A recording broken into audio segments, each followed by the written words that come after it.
My sister's diamond ring caught my lip hard enough to draw blood, leaving a stinging handprint across my cheek. 35 years of being the family scapegoat finally boiled over into pure cold rage as I sat in my car. I stared at my phone screen where my lawyer's name glowed brightly.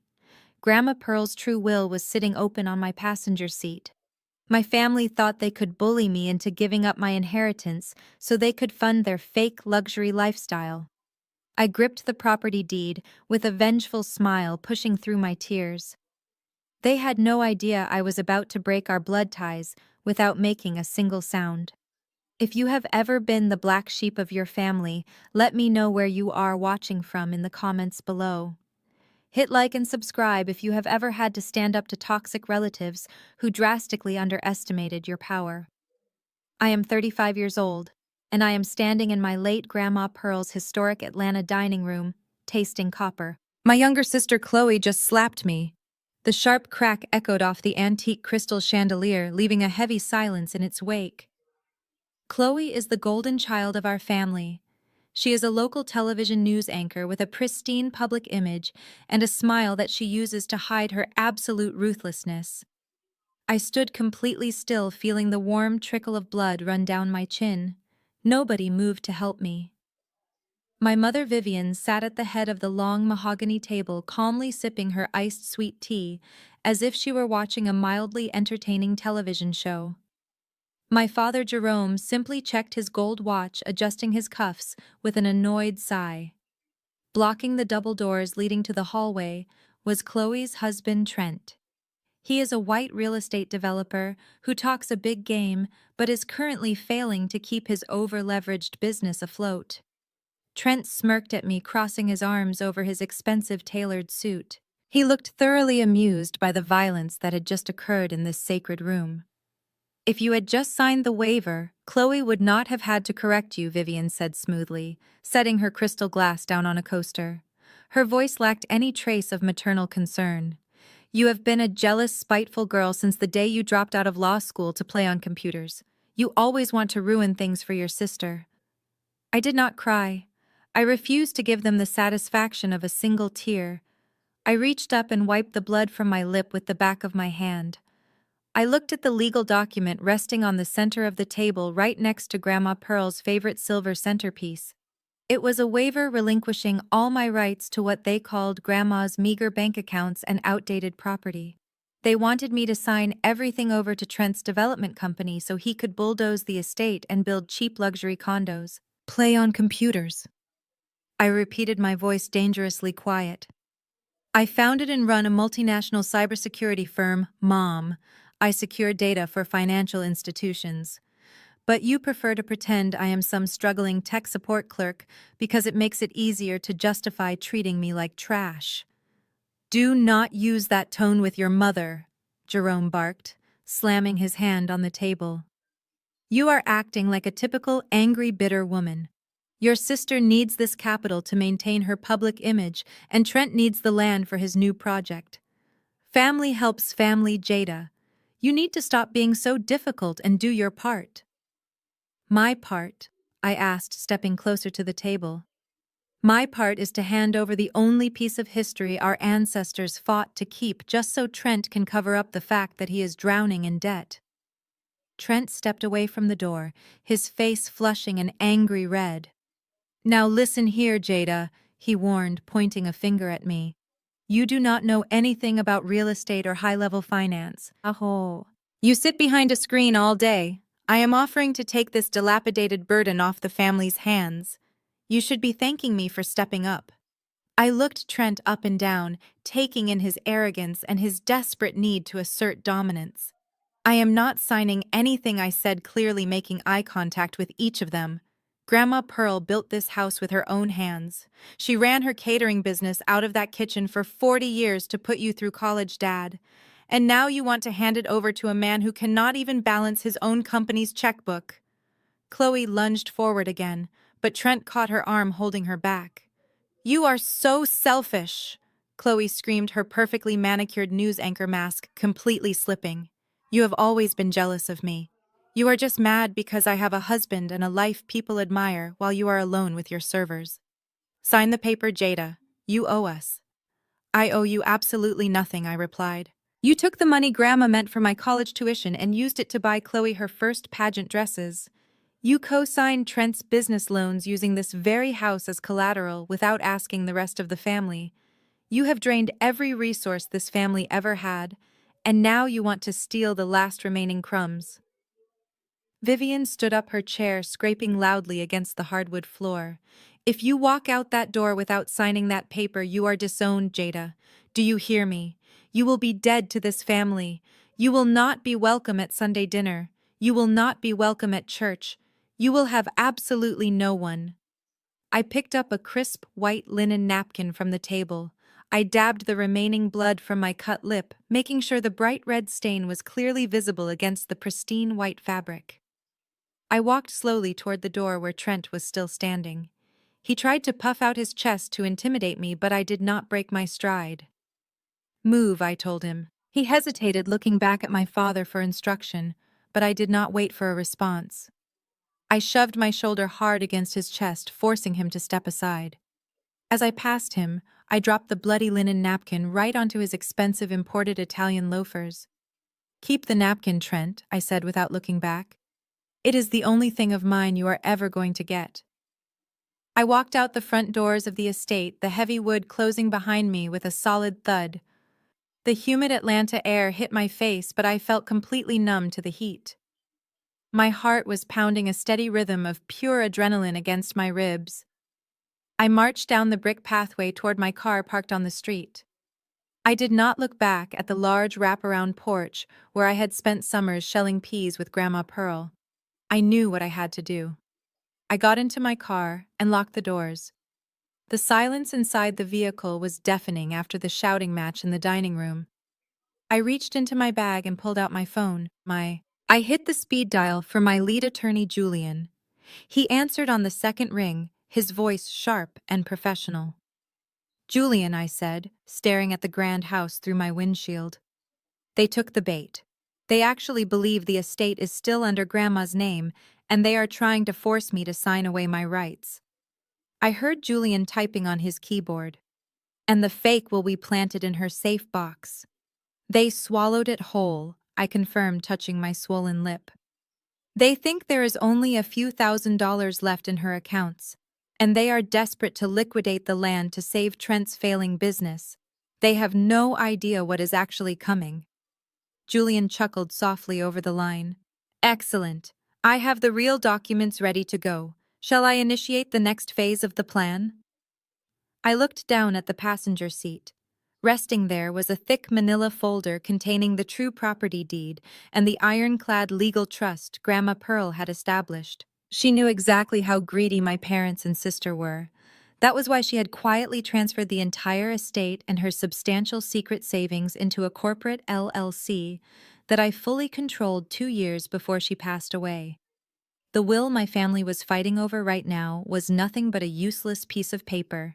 Yes, Julian, I said, starting the engine of my car. File the papers. Let them dig their own graves. My sister's diamond ring caught my lip hard enough to draw blood, leaving a stinging handprint across my cheek. 35 years of being the family scapegoat finally boiled over into pure cold rage as I sat in my car. I stared at my phone screen where my lawyer's name glowed brightly. Grandma Pearl's true will was sitting open on my passenger seat. My family thought they could bully me into giving up my inheritance so they could fund their fake luxury lifestyle. I gripped the property deed with a vengeful smile pushing through my tears. They had no idea I was about to break our blood ties without making a single sound. If you have ever been the black sheep of your family, let me know where you are watching from in the comments below. Hit like and subscribe if you have ever had to stand up to toxic relatives who drastically underestimated your power. I am 35 years old, and I am standing in my late Grandma Pearl's historic Atlanta dining room tasting copper. My younger sister Chloe just slapped me. The sharp crack echoed off the antique crystal chandelier, leaving a heavy silence in its wake. Chloe is the golden child of our family. She is a local television news anchor with a pristine public image and a smile that she uses to hide her absolute ruthlessness. I stood completely still, feeling the warm trickle of blood run down my chin. Nobody moved to help me. My mother, Vivian, sat at the head of the long mahogany table, calmly sipping her iced sweet tea, as if she were watching a mildly entertaining television show. My father, Jerome, simply checked his gold watch, adjusting his cuffs with an annoyed sigh. Blocking the double doors leading to the hallway was Chloe's husband, Trent. He is a white real estate developer who talks a big game but is currently failing to keep his over-leveraged business afloat. Trent smirked at me, crossing his arms over his expensive tailored suit. He looked thoroughly amused by the violence that had just occurred in this sacred room. "If you had just signed the waiver, Chloe would not have had to correct you," Vivian said smoothly, setting her crystal glass down on a coaster. Her voice lacked any trace of maternal concern. "You have been a jealous, spiteful girl since the day you dropped out of law school to play on computers. You always want to ruin things for your sister." I did not cry. I refused to give them the satisfaction of a single tear. I reached up and wiped the blood from my lip with the back of my hand. I looked at the legal document resting on the center of the table right next to Grandma Pearl's favorite silver centerpiece. It was a waiver relinquishing all my rights to what they called Grandma's meager bank accounts and outdated property. They wanted me to sign everything over to Trent's development company so he could bulldoze the estate and build cheap luxury condos. Play on computers. I repeated, my voice dangerously quiet. "I founded and run a multinational cybersecurity firm, Mom. I secure data for financial institutions. But you prefer to pretend I am some struggling tech support clerk because it makes it easier to justify treating me like trash." "Do not use that tone with your mother," Jerome barked, slamming his hand on the table. "You are acting like a typical angry, bitter woman. Your sister needs this capital to maintain her public image, and Trent needs the land for his new project. Family helps family, Jada. You need to stop being so difficult and do your part." "My part?" I asked, stepping closer to the table. "My part is to hand over the only piece of history our ancestors fought to keep, just so Trent can cover up the fact that he is drowning in debt." Trent stepped away from the door, his face flushing an angry red. "Now listen here, Jada," he warned, pointing a finger at me. "You do not know anything about real estate or high-level finance. You sit behind a screen all day. I am offering to take this dilapidated burden off the family's hands. You should be thanking me for stepping up." I looked Trent up and down, taking in his arrogance and his desperate need to assert dominance. "I am not signing anything," I said clearly, making eye contact with each of them. "Grandma Pearl built this house with her own hands. She ran her catering business out of that kitchen for 40 years to put you through college, Dad. And now you want to hand it over to a man who cannot even balance his own company's checkbook." Chloe lunged forward again, but Trent caught her arm, holding her back. "You are so selfish," Chloe screamed, her perfectly manicured news anchor mask completely slipping. "You have always been jealous of me. You are just mad because I have a husband and a life people admire while you are alone with your servers. Sign the paper, Jada. You owe us." "I owe you absolutely nothing," I replied. "You took the money Grandma meant for my college tuition and used it to buy Chloe her first pageant dresses. You co-signed Trent's business loans using this very house as collateral without asking the rest of the family. You have drained every resource this family ever had, and now you want to steal the last remaining crumbs." Vivian stood up, her chair scraping loudly against the hardwood floor. "If you walk out that door without signing that paper, you are disowned, Jada. Do you hear me? You will be dead to this family. You will not be welcome at Sunday dinner. You will not be welcome at church. You will have absolutely no one." I picked up a crisp white linen napkin from the table. I dabbed the remaining blood from my cut lip, making sure the bright red stain was clearly visible against the pristine white fabric. I walked slowly toward the door where Trent was still standing. He tried to puff out his chest to intimidate me, but I did not break my stride. "Move," I told him. He hesitated, looking back at my father for instruction, but I did not wait for a response. I shoved my shoulder hard against his chest, forcing him to step aside. As I passed him, I dropped the bloody linen napkin right onto his expensive imported Italian loafers. "Keep the napkin," Trent, I said, without looking back. "It is the only thing of mine you are ever going to get." I walked out the front doors of the estate, the heavy wood closing behind me with a solid thud. The humid Atlanta air hit my face, but I felt completely numb to the heat. My heart was pounding a steady rhythm of pure adrenaline against my ribs. I marched down the brick pathway toward my car parked on the street. I did not look back at the large wraparound porch where I had spent summers shelling peas with Grandma Pearl. I knew what I had to do. I got into my car and locked the doors. The silence inside the vehicle was deafening after the shouting match in the dining room. I reached into my bag and pulled out my phone. I hit the speed dial for my lead attorney, Julian. He answered on the second ring, his voice sharp and professional. "Julian," I said, staring at the grand house through my windshield. They took the bait. They actually believe the estate is still under Grandma's name, and they are trying to force me to sign away my rights. I heard Julian typing on his keyboard. "And the fake will be planted in her safe box. They swallowed it whole," I confirmed, touching my swollen lip. "They think there is only a few $1,000s left in her accounts, and they are desperate to liquidate the land to save Trent's failing business. They have no idea what is actually coming." Julian chuckled softly over the line. "Excellent. I have the real documents ready to go. Shall I initiate the next phase of the plan?" I looked down at the passenger seat. Resting there was a thick manila folder containing the true property deed and the ironclad legal trust Grandma Pearl had established. She knew exactly how greedy my parents and sister were. That was why she had quietly transferred the entire estate and her substantial secret savings into a corporate LLC that I fully controlled 2 years before she passed away. The will my family was fighting over right now was nothing but a useless piece of paper. "Yes, Julian," I said, starting the engine of my car. "File the papers. Let them dig their own graves." I pull my nondescript sedan into the parking lot of my downtown apartment building. It is a modest brick walk-up, the kind of place a struggling tax prep clerk would live. That is exactly what my family thinks I am. They believe I sit in a windowless cubicle punching numbers for minimum wage because I dropped out of law school. They have absolutely no idea that I took my coding skills and built a multi-million-dollar cybersecurity wealth management firm. I secure the financial portfolios of elite clients who value absolute discretion. Grandma Pearl was the only one who truly saw me.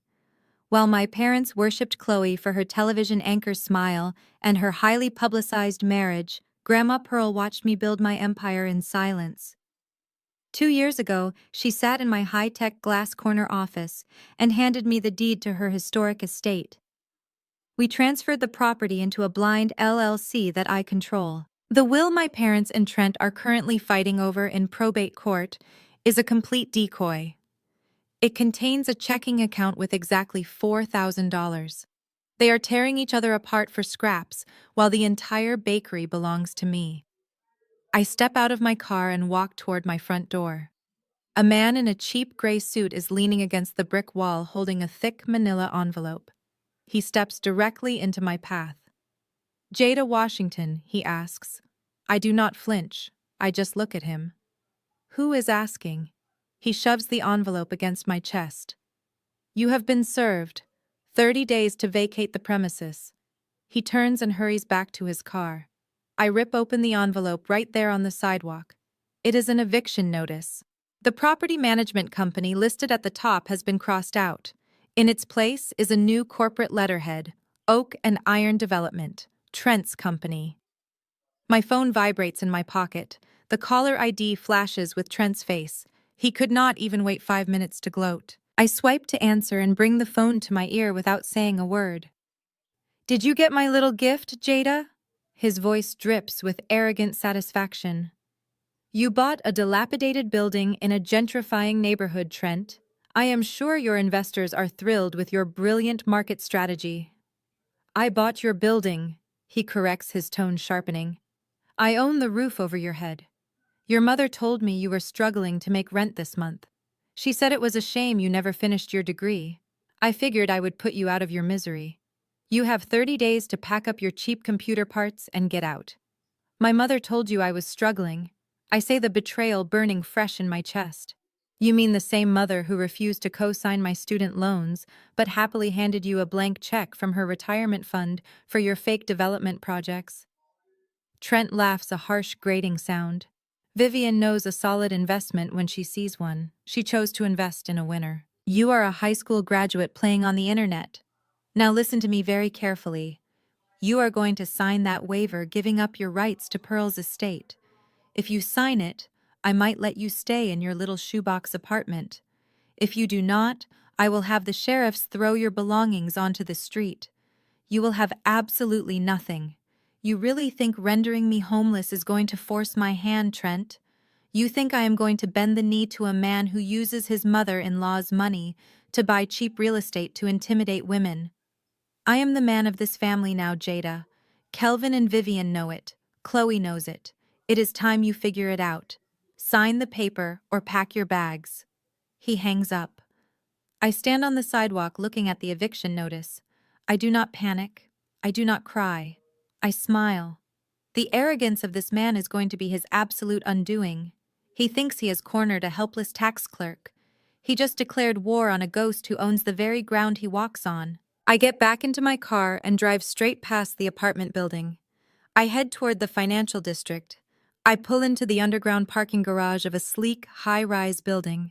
Biometric scanners read my fingerprint and grant me access to the private executive elevator. The doors open to the top floor, my company headquarters. Dozens of analysts and cybersecurity experts are working diligently at their stations. Julian is waiting for me in my corner office. He takes one look at the eviction notice I toss onto my massive glass desk and shakes his head. Your brother-in-law is exceptionally stupid, Julian says, picking up the paper. Buying a residential building just to illegally evict one tenant is a fast track to a massive lawsuit. Do you want me to block this in housing court? No, I reply, sitting down at my multi-monitor workstation. I do not want to block it. I want to buy the building. Julian raises an eyebrow. You want to buy the building from Trent. I want to buy the building out from under him. I correct my fingers already flying across the keyboard. Trent's company is a shell.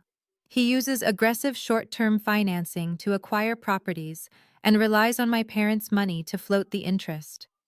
I am going to have our holding company submit an anonymous all-cash offer to his primary lender to buy his defaulted debt. I log into my secure network and bypass the standard commercial firewalls protecting Trent's limited liability company. For a man who claims to be a real estate titan, his digital security is embarrassingly weak. It takes me less than 4 minutes to breach his main financial directory and pull up the ledgers for Oak and Iron Development. I open the spreadsheets and begin to run a deep diagnostic scan on his recent acquisitions. The numbers populate across my screens in glowing green text. Julian stands behind me watching the data compile. He is completely over-leveraged. Julian notes, pointing at a column of red figures. He owes 3 different private equity firms. It is worse than that, I say, leaning closer to the monitor. Look at these interest rates. He is bleeding cash. The building I live in is the only asset he has acquired in the last 6 months, and he used a high-yield predatory loan to get it just so he could threaten me. But as I scroll deeper into the financial records, my software flags a massive discrepancy. A series of hidden transactions masked under dummy accounts. The numbers do not match his known revenue streams. There is a massive influx of cash that he is using to desperately pay down his offshore lenders. I run a trace on the routing numbers attached to the hidden cash flow. The origin point flashes on my screen and all the air leaves my lungs. Julian looks at the screen and his posture instantly stiffens. Jada, is that what I think it is? I stare at the address attached to the primary routing number. It is Grandma Pearl's estate. Trent is drowning in debt. He is completely desperate.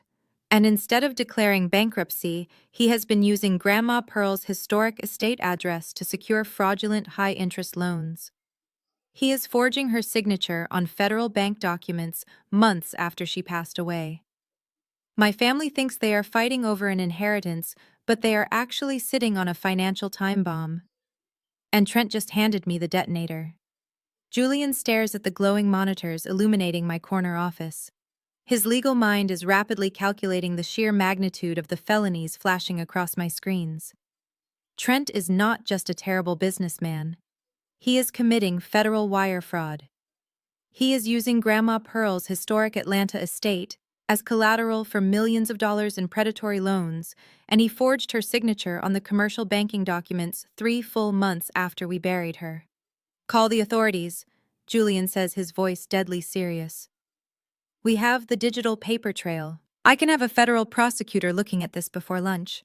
We can have Trent arrested today, Jada." I lean back in my leather ergonomic chair and stare at the routing numbers. "A quick arrest is too good for him," I reply smoothly. "If we lock him up today, my parents will just play the victims. My mother will cry in the church pews and say her poor successful son-in-law was set up by a corrupt banking system. They will never admit that the wealth they have been flaunting is built on lies and theft. I want them to build their house of cards as high as it can possibly go. And then I am going to be the one who sets the match to it." Julian sighs but nods, understanding exactly how my family operates. "What is your first move, then?" "My first move is taking out the trash," I say. I pull up the commercial real estate portal for my holding company. Trent thinks he can render me homeless to force me to sign away my inheritance. He thinks he holds the power because his shell company bought the modest apartment building where I live. But Trent bought that building using a high-yield short-term loan. His lender is a private equity firm that I happen to know very well. I initiate a secure video call with my primary broker. Within 20 minutes, I authorize a massive all-cash wire transfer. My wealth management firm purchases the commercial mortgage-backed security that holds Trent's loan. The lender is absolutely thrilled to offload Trent's toxic debt. By the time the sun sets over the Atlanta skyline, my corporate entity officially owns the paper on Trent's LLC. He is no longer my landlord. I am his primary creditor, and I own the building outright. I go home to my apartment that night and sleep better than I have in years. The next morning at exactly 8 o'clock, someone pounds aggressively on my front door. I am already dressed in a tailored navy blue pantsuit, holding a cup of black coffee. I open the door to find Trent standing in the hallway. He is wearing another flashy designer suit that he cannot actually afford. But he is not alone. Standing right beside him, clutching a luxury handbag, is my mother, Vivian. I am genuinely surprised to see her. My mother has not visited my apartment in the 5 years I have lived here. She always claimed the neighborhood was too working class for her tastes. "What a pleasant surprise, Mom," I say, leaning against the door frame. "Did you finally decide to see how your oldest daughter lives?" Vivian wrinkles her nose and looks around my hallway with absolute disgust. "This place smells like cheap takeout and failure, Jada. I do not understand why you insist on living like a peasant when your sister Chloe is flourishing. You could have had a beautiful home in the suburbs if you had just finished law school instead of playing on your little computers." "I live here because it is a 10-minute walk to my office, Mom. The office you have never bothered to visit." Trent pushes his way past me, stepping uninvited into my living room. "We are not here for a family reunion, Jada." He sneers, looking around my deliberately modest furniture. "I am the property owner now. I told you yesterday that you have 30 days to vacate, but I reviewed the tenant laws last night. I can expedite this eviction to 48 hours if I find any lease violations. And looking at the state of this dump, I can easily claim property damage." He points a finger at my chest, trying to physically intimidate me. "Sign the waiver handing over Grandma Pearl's estate, and I will tear the eviction notice up. I will even let you stay in this terrible apartment rent-free for a month. That is how generous I am." I take a slow sip of my coffee. I walk over to my kitchen island and pick up a thick manila folder. It is completely identical to the one Trent's courier shoved into my chest yesterday. I walk back over and press the folder firmly against Trent's chest, forcing him to take it. "What is this?" he asks, his arrogant smirk faltering for a fraction of a second. That is your notice of default, I state clearly and confidently. You missed your balloon payment on your commercial loan yesterday afternoon, Trent. Your bank realized your company was a liability, so they sold your toxic debt to a private equity firm. That firm is a subsidiary of my wealth management portfolio. Trent freezes. The color begins to drain from his face as he stares at the legal seal on the documents. You do not own this building, Trent. I continue, my voice echoing loudly in the quiet apartment. I do. And because you defaulted on your loan terms, I am seizing the asset. I am not vacating this apartment, but you are officially bankrupt. Vivian snatches the papers out of Trent's hands. She cannot comprehend the dense legal jargon, but she recognizes my corporate letterhead. She scoffs loudly, refusing to accept reality. You printed this off the internet, she yells, waving the papers in the air. You are just a bitter, jealous girl trying to embarrass your sister's husband with fake documents. You do not have the kind of money to buy an apartment building.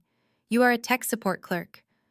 I have more money than Trent has ever seen in his entire life, I reply, looking directly into my mother's angry eyes. And unlike your perfect son-in-law, I did not have to forge a dead woman's signature to get it. The silence in the room is absolute. Trent stops breathing. His eyes widen in sheer terror as he realizes exactly what I just said. He knows that I know about his federal crimes. Vivian looks confused. Forged signature, she repeats, turning to look at Trent. Trent, what is she talking about? Trent swallows hard. He grabs my mother's arm and practically drags her toward the door. She is delusional, Vivian, he stammers, his voice cracking with panic. She is making up lies because she is mad about the eviction. We are leaving. I am going to have my lawyers handle this crazy woman. He pulls my mother out of the apartment and practically runs down the hallway. I stand in my doorway and watch them flee. Trent is terrified, but he is also stupid. He thinks he can outrun a digital footprint. I lock my door and head straight to my office. Julian is waiting for me with fresh coffee and new financial reports. Trent just panicked, I tell Julian as I sit down at my desk. I mentioned the forged signature. He is going to try to move the stolen money today to cover his tracks. Julian nods, pointing to the large monitor on my wall. He is already trying. But our tracking software is monitoring all of his accounts. Look at this outgoing transfer he just scheduled. I look at the screen and narrow my eyes. Trent is trying to wire a massive sum of money from the fraudulent loan account. But he is not sending it to an offshore bank. He is sending it to an Atlanta routing number. I run a quick diagnostic on the destination account, and the result makes my blood run completely cold. It is the bank account for our prominent African-American church. Julian looks at me confused. Why is he wiring stolen money to a church? I lean back in my chair, piecing the puzzle together. My mother, Vivian, is the head of the church fundraising committee. She has been bragging for months about a massive donation her son-in-law was going to make to clear the debt for the new community center. She wants to be the savior of the congregation to secure her social status among the city elites. I look closer at the digital transfer Trent just initiated. He is trying to push the money through, but his accounts are completely frozen because my firm just seized his primary collateral. The wire transfer flashes red on my screen. Insufficient funds. Julian, I say, a cold smile spreading across my face. Trent's donation check to the church is going to bounce, and my parents are hosting the annual Founders Gala at the church this coming Sunday. They are planning to parade Chloe and Trent around like royalty to present a fake check to the pastor. Julian smiles back at me, recognizing the absolute social disaster that is about to unfold. Do you want me to warn the church treasurer? He asks.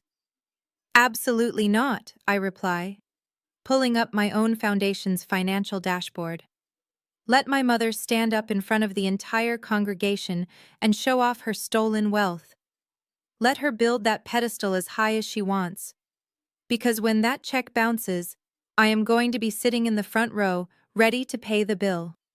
Sunday morning arrives with the heavy humidity typical of Atlanta.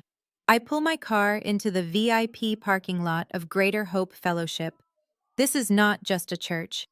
It is the absolute epicenter of social currency for my family. For 30 years, my parents have treated these pews like a royal court.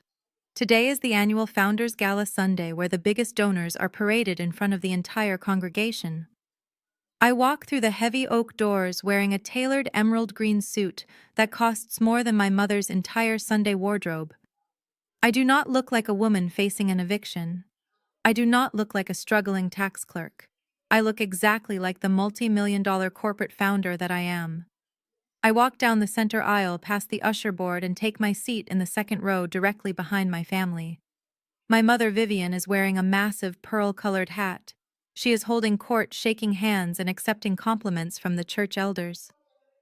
My father Kelvin stands beside her, puffing out his chest and acting like the patriarch of the year. Chloe is practically glowing, posing for pictures in her designer dress while her husband Trent sweats through his expensive collar. Trent keeps checking his phone. He knows his financial empire is collapsing, but he is playing the role of the generous white savior today. He thinks his fake wire transfer bought him another month of my parents' blind loyalty. The choir finishes their opening hymn, and Pastor William steps up to the polished wooden podium. He clears his throat and smiles broadly at my family's pew. Today is a day of tremendous blessings. Pastor Williams booms, his voice echoing through the massive sanctuary. We are gathered to celebrate the expansion of our youth community center, and we have a very special family to thank for leading the charge. Brother Kelvin and Sister Vivian, please come up here with your beautiful daughter Chloe and her husband Trent. My family stands up and walks to the altar. The congregation applauds loudly. My mother looks out over the crowd, soaking up the validation she craves more than oxygen. Trent reaches into his jacket pocket and pulls out a pristine white envelope. He hands it to the church treasurer with a sickeningly humble bow. Trent and Chloe have just pledged a massive donation to our building fund, the pastor announces, beaming at them. A true testament to their success and their faith. Let us thank God for their prosperous business and their generous hearts. The applause swells again. Trent smiles, but I can see the panic tight in the corners of his mouth. He knows that envelope is holding a pledge that will bounce higher than a rubber ball by Tuesday morning. But right now, he gets to play the hero.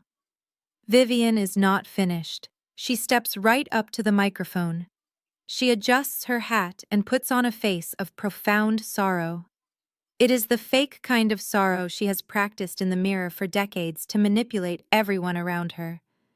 Thank you, Pastor Vivian, says her voice trembling perfectly. The Lord has blessed Chloe and Trent with abundance and a beautiful marriage. But today, I do not just want to celebrate our blessings. I want to ask this congregation for a prayer. A very urgent, painful prayer for my oldest daughter, Jada. The entire sanctuary goes dead silent. Hundreds of heads turn simultaneously to look at me sitting alone in the second row. Vivian grips the edges of the podium, looking down at me with manufactured pity. Jada is going through a dark valley right now. She has lost her way. She is struggling with severe unemployment, and she was just served an eviction notice from her tiny apartment. She refuses to let her family help her. She is wandering in the wilderness of her own bitter choices. Please, church, pray that God humbles her angry heart so she can find a real job and get her life back on track. A collective gasp ripples through the pews. Older women shake their heads, murmuring words of sympathy for my poor, heartbroken mother. Chloe looks down at me from the altar and actually smirks. Trent crosses his arms, looking incredibly satisfied. They think they have just destroyed me in front of the only community that matters to our family. They think they have publicly branded me a failure, forcing me to crawl to them for mercy. I do not run out of the sanctuary in tears. I do not hang my head in shame. I slowly stand up, smoothing the front of my emerald suit. The murmurs in the church grow louder as I step out of the pew and walk directly up the center aisle toward the altar. My father's face hardens. "Jada," he hisses under his breath, stepping forward to block me. "Do not make a scene in the house of God. Go sit down before you embarrass us further." I ignore him completely. I walk right past my father and step up to the podium, standing shoulder to shoulder with my mother. Vivian looks terrified that I might grab the microphone and start screaming, but I do not even look at her. I look directly at Pastor Williams and the church treasurer. I reach into my designer handbag and pull out a sleek black envelope. "Pastor Williams," I say, my voice clear and carrying perfectly without a microphone. "My mother is right about one thing. We should absolutely celebrate abundance today. And since Trent and Chloe's generous pledge might take a few days to clear the bank, I want to make sure the Youth Community Center gets fully funded right this second." I hand the black envelope to the treasurer. He opens it hesitantly. He pulls out a certified cashier's check. His eyes go wide. He blinks rapidly, looking from the check to me and then to the pastor. Pastor Williams leans over to look at the piece of paper. He audibly gasps, dropping his hands to his sides in sheer disbelief. "Go ahead," I tell the pastor, smiling warmly. "Read it to the church." The pastor leans into the microphone, his voice shaking with absolute shock. "Congregation," the pastor stammers, gripping the edges of the podium, "we have just received a fully cleared cashier's check for $250,000. This clears the entire debt of the community center today. The sanctuary erupts. People are leaping out of their pews. The choir members are shouting praises. But the pastor raises his hand to quiet them down because he is not finished reading. The donation, the pastor continues staring at me in awe, is from the Jada Washington Corporate Foundation. The silence that crashes down on the altar is absolute. My mother drops her church program. It flutters to the carpet, landing next to her expensive heels. Her jaw is completely unhinged. She looks at the check in the treasurer's hands, and then stares at me as if I am a ghost. Chloe's pageant smile is entirely gone. Her face is pale, and her hands are shaking. A $250,000 donation from the sister she just claimed was facing an eviction. The math is breaking her brain in real time. Trent looks like he is going to vomit. He knows a certified cashier's check means liquid cash. He knows that I am not a struggling tax clerk. And looking into my eyes right now, he finally realizes who actually bought his defaulted commercial loan yesterday. I turn to my mother, who is practically vibrating with shock. "Thank you for your prayers, Mom," I say loud enough for the first 3 rows to hear clearly. "But my finances are doing just fine. You should probably start praying for Trent, though. Real estate can be a very brutal business." I turn my back on them and walk down the altar steps. The congregation begins to clap, unsure of the exact family dynamics, but recognizing a massive charitable donation when they see one. People are reaching out to shake my hand as I walk back down the center aisle. I do not return to my seat. I walk straight out the heavy oak doors of the sanctuary, stepping back into the humid morning air. I know exactly what is about to happen next. My family cannot handle being humiliated. They cannot handle a power shift. I pull my car keys from my purse and walk toward the parking lot, waiting for the inevitable explosion. The heavy oak doors of Greater Hope Fellowship swing shut behind me, cutting off the roar of the sanctuary. The Georgia sun beats down on the asphalt of the VIP parking lot, thick and suffocating, but the heat is nothing compared to the adrenaline pumping through my veins. I walk steadily toward my customized matte black Range Rover. I do not rush. I do not look over my shoulder. I know exactly who is coming after me. Before I can even unlock my door, heavy footsteps pound against the pavement. "What kind of stunt do you think you are pulling, Jada?" I turn around. My father Kelvin is marching toward me. His face is twisted in absolute fury. He does not look like a man whose church was just saved from a crushing financial burden. He does not look like a proud father. He looks like a patriarch whose absolute authority was just publicly dismantled by the daughter he wrote off as a failure. "I am not pulling a stunt, Dad," I say, leaning casually against the driver's side door. "I just paid off the community center debt. I thought you and Mom would be thrilled. You love a good charitable photo opportunity." Kelvin stops inches from my face. He points a thick finger at my chest, his voice dropping to a harsh, vicious whisper. "Do not play games with me. You embarrassed your mother in front of the entire congregation. You humiliated your sister on the altar. Now you are going to tell me exactly whose money you stole to write that check. I stare at him. 35 years of seeking this man's approval evaporate in a single second. He watched me hand over $250,000 to his church, and his first instinct is to assume I am a thief. I did not steal anything.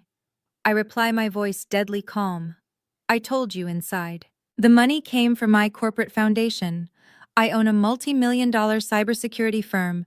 I secure financial data for Wall Street. But you were too busy worshipping Trent and his empty promises to ever ask what I actually do for a living. My father scoffs a harsh, ugly sound. You expect me to believe that you dropped out of law school, threw away the thousands of dollars we spent on your tuition, and magically became a CEO. You are a clerk, Jada. You sit at a desk. Who are you fronting for? Are you laundering money for someone? You think you can waltz in here with dirty cash and make a mockery of this family? The absolute disrespect is staggering. I reach into my Range Rover and pull out a sleek blue folder. I slam the car door shut and shove the folder directly against my father's chest, forcing him to take it.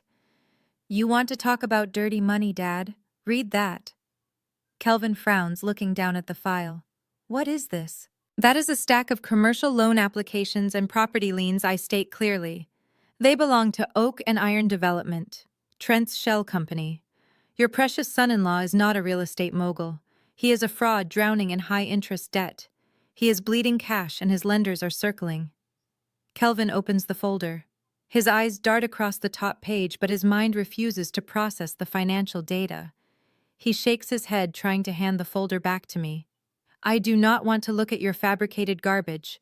Trent is closing a massive luxury development next month. He showed me the blueprints. He showed you pretty pictures, I correct him.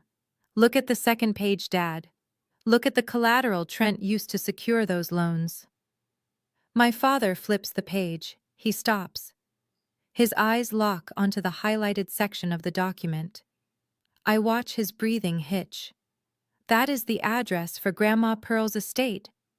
I tell him, my voice dropping to a razor-sharp edge. Trent used your mother's historic home to secure predatory loans. And if you look closely at the signature line, you will see Pearl's name perfectly signed and notarized on documents dated in August. Kelvin stares at the signature. Grandma Pearl died in May. I remind him, the anger finally bleeding into my words. Trent forged a dead woman's signature to secure capital he does not have. He is committing federal wire fraud and identity theft. Your golden white son-in-law is a criminal. He is using this family to keep himself out of bankruptcy. I wait for the realization to hit. I wait for the protective father, the man who always claimed to put family first, to erupt in righteous anger against the man exploiting his deceased mother. I wait for Kelvin to apologize for ever doubting me. Instead, I watch a defensive wall slam down behind my father's eyes. He looks from the forged signature to my face. The cognitive dissonance is too much for him. Acknowledging the truth means admitting his perfect daughter married a fraud. It means admitting the white son-in-law he elevated above his own black daughter is nothing but a cheap con artist. It means admitting his entire social standing is built on a pathetic lie. Kelvin grips the edges of the folder. His knuckles turn pale. With a sudden, violent motion, he rips the documents in half. I stand perfectly still as he tears the papers again, ripping the evidence into quarters. He throws the shredded pieces onto the hot asphalt between us. You are a sick woman, Jada, he hisses, stepping into my personal space. I look at the shredded papers, and then back up to the man I used to call my father. Excuse me.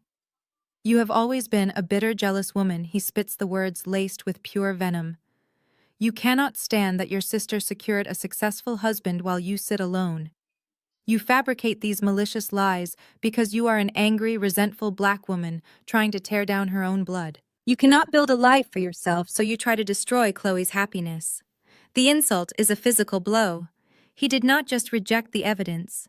He weaponized the uglish stereotype he could find and used it against his own daughter to protect a white man who is stealing from him. You are choosing a lie over your own flesh and blood. I say, my voice terrifyingly soft. I am choosing my family, Kelvin sneers. Stay away from us, Jada.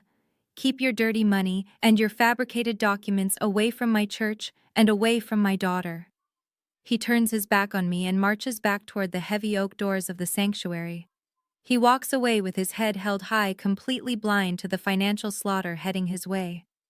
I look down at the shredded documents scattered across the asphalt. I do not feel sad. I do not feel rejected. The last tiny thread tying me to my parents just snapped, and the relief is intoxicating. I kick a torn piece of paper out of my way and open my car door. My father wants to choose the lie. He wants to protect the golden child and her fraudulent husband. He just made the biggest mistake of his life. I slide into the driver's seat and start the engine. I am not just going to take Trent down anymore. I am going to let all of them sink with the ship. I am sitting at the massive glass desk in my downtown headquarters when my phone starts vibrating hard enough to rattle against the sleek surface. It is Monday morning, less than 24 hours since I dropped $250,000 into the church collection plate. I ignore the incoming calls from unknown numbers and focus on the encrypted server logs I am currently decrypting. Then Julian walks into my office without knocking. He does not say a word. He just places his tablet directly over my keyboard. Chloe is broadcasting live on Instagram to her hundreds of thousands of loyal followers. She is sitting in her immaculate suburban living room, wearing a modest beige sweater, looking completely stripped of her usual news anchor glamour. Her makeup is expertly smudged to look like she has been crying for hours. I never thought I would have to make a video like this. Chloe sniffles into the camera, dabbing her dry eyes with a tissue. But my family is under attack. My older sister Jada has completely lost her mind. She could not handle the pressure of law school years ago, and she has been punishing our parents for her own failures ever since. I watch my sister spin a masterful web of absolute lies. She tells her audience that I am a bitter tech hacker who got fired from a low-level job and is now using stolen money to terrorize our grieving parents. She claims the church donation was a desperate stunt, funded by illegal crypto scams. She actually looks directly into the lens and asks her followers to pray for my mental health while setting up a legal defense fund link at the bottom of the screen.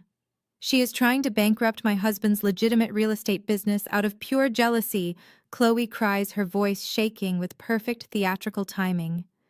She wants to steal the beautiful historic home our grandmother left us. She is trying to leave us with nothing. The viewer count on the recording shows 500,000 views and climbing. The comments scrolling up the side of the screen are a waterfall of strangers calling me a disgrace, a criminal and a bitter woman who cannot stand to see her beautiful sister thrive. Julian pauses the video. Before he can speak, my office phone rings. It is the chief operating officer of a regional logistics company, which happens to be one of our smaller clients. I answer it on speakerphone. The executive stammers through a rehearsed speech about company values and reputational risk. They are canceling our cybersecurity contract effective immediately. The public drama surrounding my family is too much of a liability for their board of directors. I tell them I perfectly understand their position. I wish them the best of luck with their highly vulnerable network infrastructure, and I hang up the phone. Julian looks deeply concerned. Jada, this is escalating fast. Chloe is weaponizing her media platform to destroy your business. We need to issue a cease and desist immediately. We need to file a defamation suit before you start losing your major Wall Street accounts. I wave him off, leaning back in my chair. Let her talk, Julian. Every lie she tells on the internet is just another piece of rope she is tying around her own neck. While she is busy playing the victim for likes and sympathy, we are going to finish dismantling her husband's entire financial existence. I turn my attention back to my monitors. I am not a public relations manager. I am a cybersecurity architect. I do not fight battles in the court of public opinion. I fight them in the source code. I pull up the offshore banking data I extracted from Trent's over-leveraged shell company. Trent thinks he is an untouchable mastermind, but his digital habits are incredibly sloppy. He uses the same password variations for his corporate email that he uses for his private sports betting accounts. It takes me exactly 12 minutes to crack his encrypted cloud storage. The data pours across my 3 monitors in endless lines of code and financial ledgers. I'm looking for the specific paper trail connecting his fraudulent commercial loans to Grandma Pearl's estate address. Trent took out massive loans from predatory private equity lenders to fund his failing luxury development projects. He desperately needed collateral to secure those loans. I opened the master directory containing the finalized loan agreements from last August. This is going to give us everything we need to bury him, I tell Julian, my fingers flying across the keyboard. I am tracking the IP addresses attached to the digital signatures on these loan documents. Trent used a proxy server to hide his location when he signed Grandma's name, but he forgot to scrub the metadata. I open the primary PDF file. I zoom in on the signature pages, expecting to see exactly what I already knew. Trent forging Grandma Pearl's signature months after we buried her in the Atlanta clay. The forged signature is right there, written in blue digital ink alongside Trent's messy scrawl. But as I scroll further down the document to the guarantor section, my breath catches sharply in my throat. My hands freeze over the keyboard. Julian notices my sudden stillness and steps behind my chair, leaning over my shoulder to look at the high-resolution screen. Jada. Julian whispers, his voice tight with shock. Are those what I think they are? I zoom in closer on the digital signatures. The timestamp metadata verifies their authenticity. Right beneath Trent's signature and Grandma Pearl's forged name are 2 perfectly legitimate, legally binding signatures. Kelvin and Vivian, my parents. I sit in the quiet hum of my server room and let the devastating reality wash over me. My father's absolute fury in the church parking lot suddenly makes perfect sense. He did not rip up those papers because he thought I was lying. He ripped them up out of sheer terror. He chose to call me a bitter, jealous black woman because the alternative was admitting his own guilt. My parents did not just turn a blind eye to Trent's fraud. They did not just ignore his crimes because they loved his white corporate privilege and his fake wealth. They actively participated in the crime. They co-signed the fraudulent loans. They bet their entire financial existence, their retirement, and their freedom on Trent's scam. They are legally on the hook for millions of dollars in stolen money.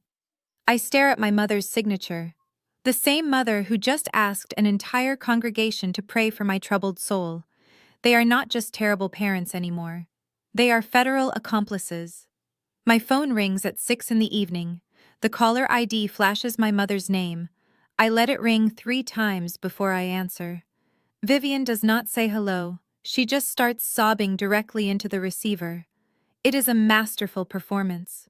She sounds completely broken, gasping for air between heavy wails. Jada. She cries, her voice trembling with manufactured grief. We see the truth now. Your father and I were just so blinded by Trent. We did not understand the financial trouble he was in. We never meant to hurt you, baby. Please come meet us. We need to make this right as a family. I listened to her weep. A year ago, this phone call would have sent me rushing across town, desperate to finally receive the maternal validation I had craved my entire life. Today I just check my manicure. Where are you, I ask, keeping my voice neutral.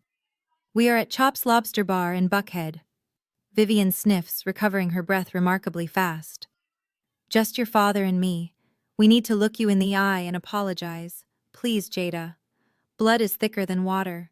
I tell her I will be there in 30 minutes. I hang up the phone and immediately text my lawyer, Julian. I tell him to grab his briefcase and head to Buckhead. My parents are setting a trap, and I'm going to walk right into it.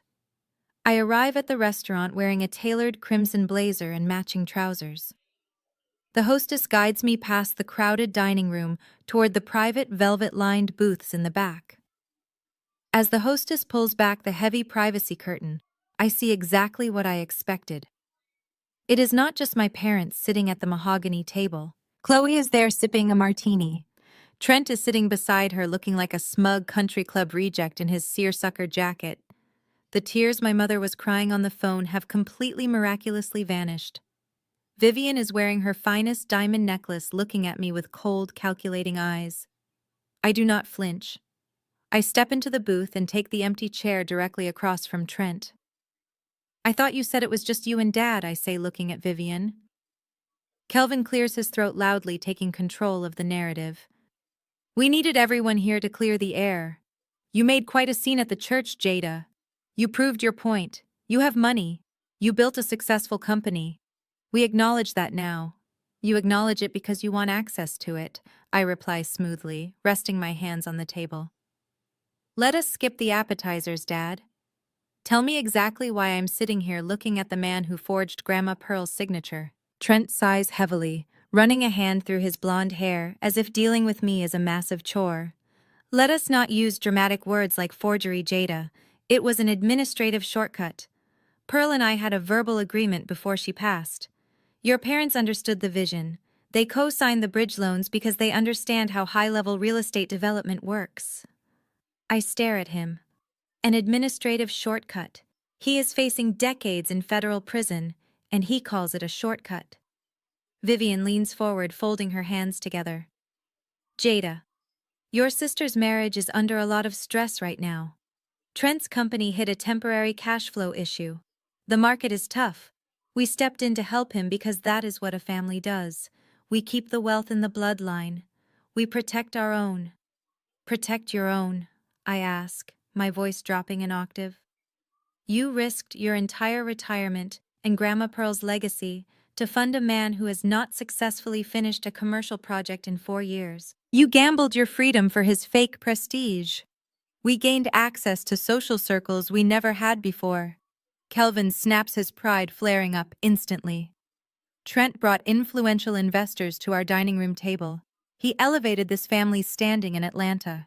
We made a strategic partnership. And now that you have decided to hoard your little tech fortune, you are going to help us stabilize that partnership. Chloe sets her martini glass down with a sharp clink. You owe us, Jada. You embarrassed Mom and Dad in front of the entire church. You threw $250,000 away just to show off while your own family is dealing with a temporary liquidity crisis. It is disgusting. If you do not help us fix this, I will go on the morning news tomorrow and tell the entire city that you are financially abusing your elderly parents. I will ruin your business. I look at my sister, the golden child, the television darling. She is literally blackmailing me in a public restaurant to save her fraud of a husband. Trent reaches down to the floor and lifts a thick leather briefcase onto the table. He snaps the golden clasps open. He pulls out a stack of dense legal contracts and slides them across the polished mahogany. We are giving you the opportunity of a lifetime, Trent says, his chest puffing out with unearned confidence. Oak and Iron Development is allowing you to buy in as a silent partner. We need a cash injection of $1.5 million by Friday morning. That will clear the high-interest debt, cover the loans your parents generously co-signed, and get my new luxury condo project off the ground. I look at the contracts sitting in front of me. They want me to hand over $1.5 million of my hard-earned money to bail them out of federal fraud. They want me to reward them for stealing from Grandma Pearl. They want to use my bank account to fund their illusion of white corporate success and black elite status. Vivian reaches across the table and taps her manicured fingernail against the top document. This is your chance to finally make us proud, Jada. You have always wanted to be an important part of this family. Sign the papers, wire the funds, and we will forgive your little temper tantrum at the church. We will welcome you back with open arms. You are going to forgive me. I ask, the sheer audacity of her statement making me laugh out loud. You commit federal wire fraud, and you are offering me forgiveness. Kelvin slams his fist on the table, rattling the silverware. Stop being a difficult woman and listen to reason. You have the capital. We need the liquidity. You are going to sign those investment contracts right now, or we are going to make sure you never do business in this city again.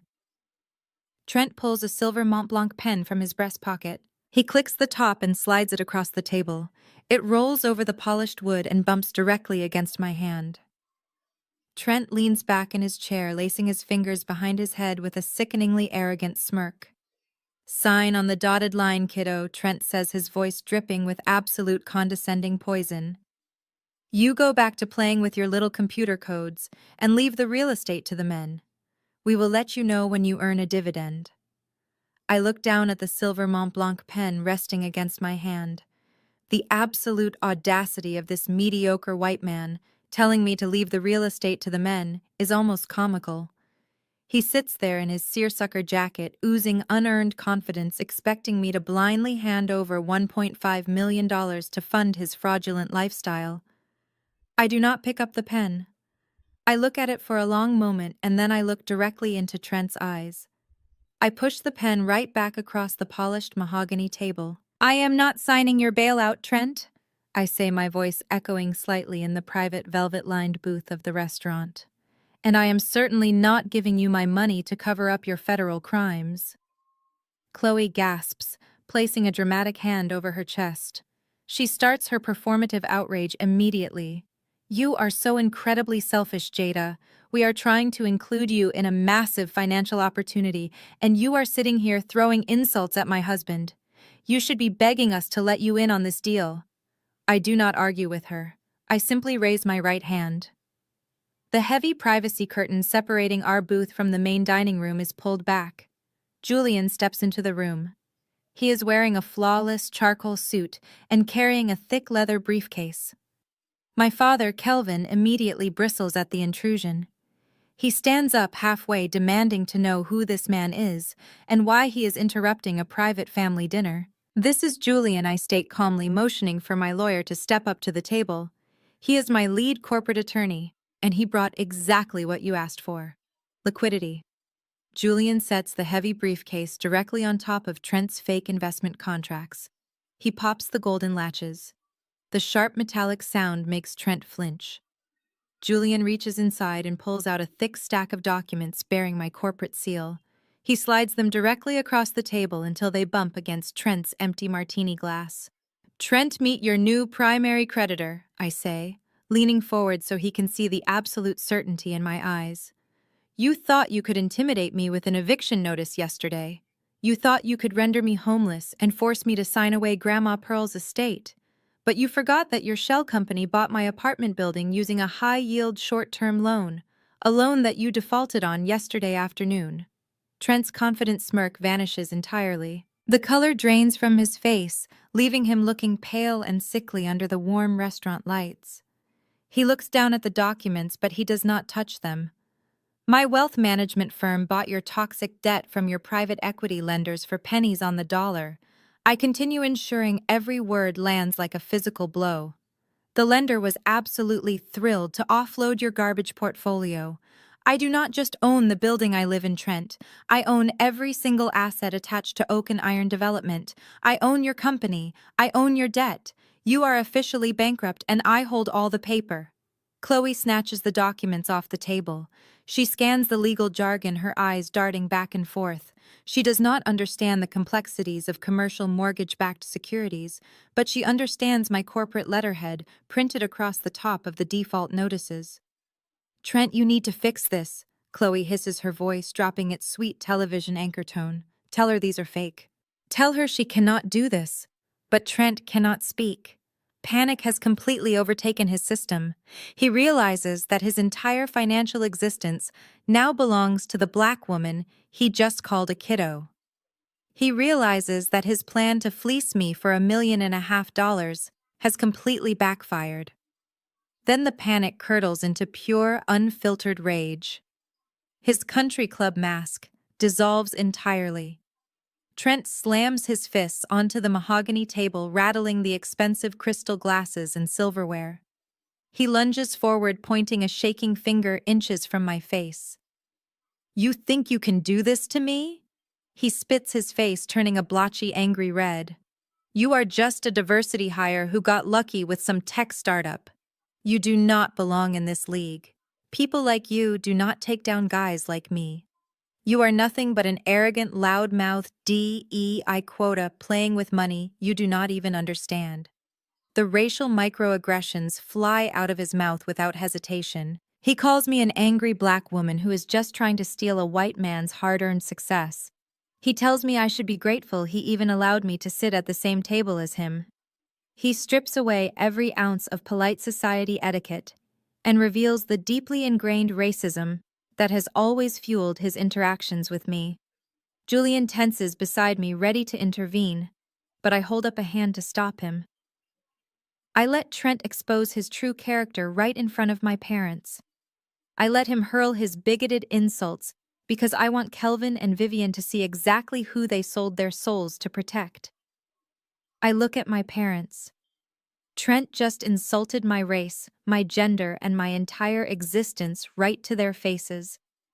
He just told them that a black woman has no business sitting at his table. I wait for my father to stand up and defend his daughter.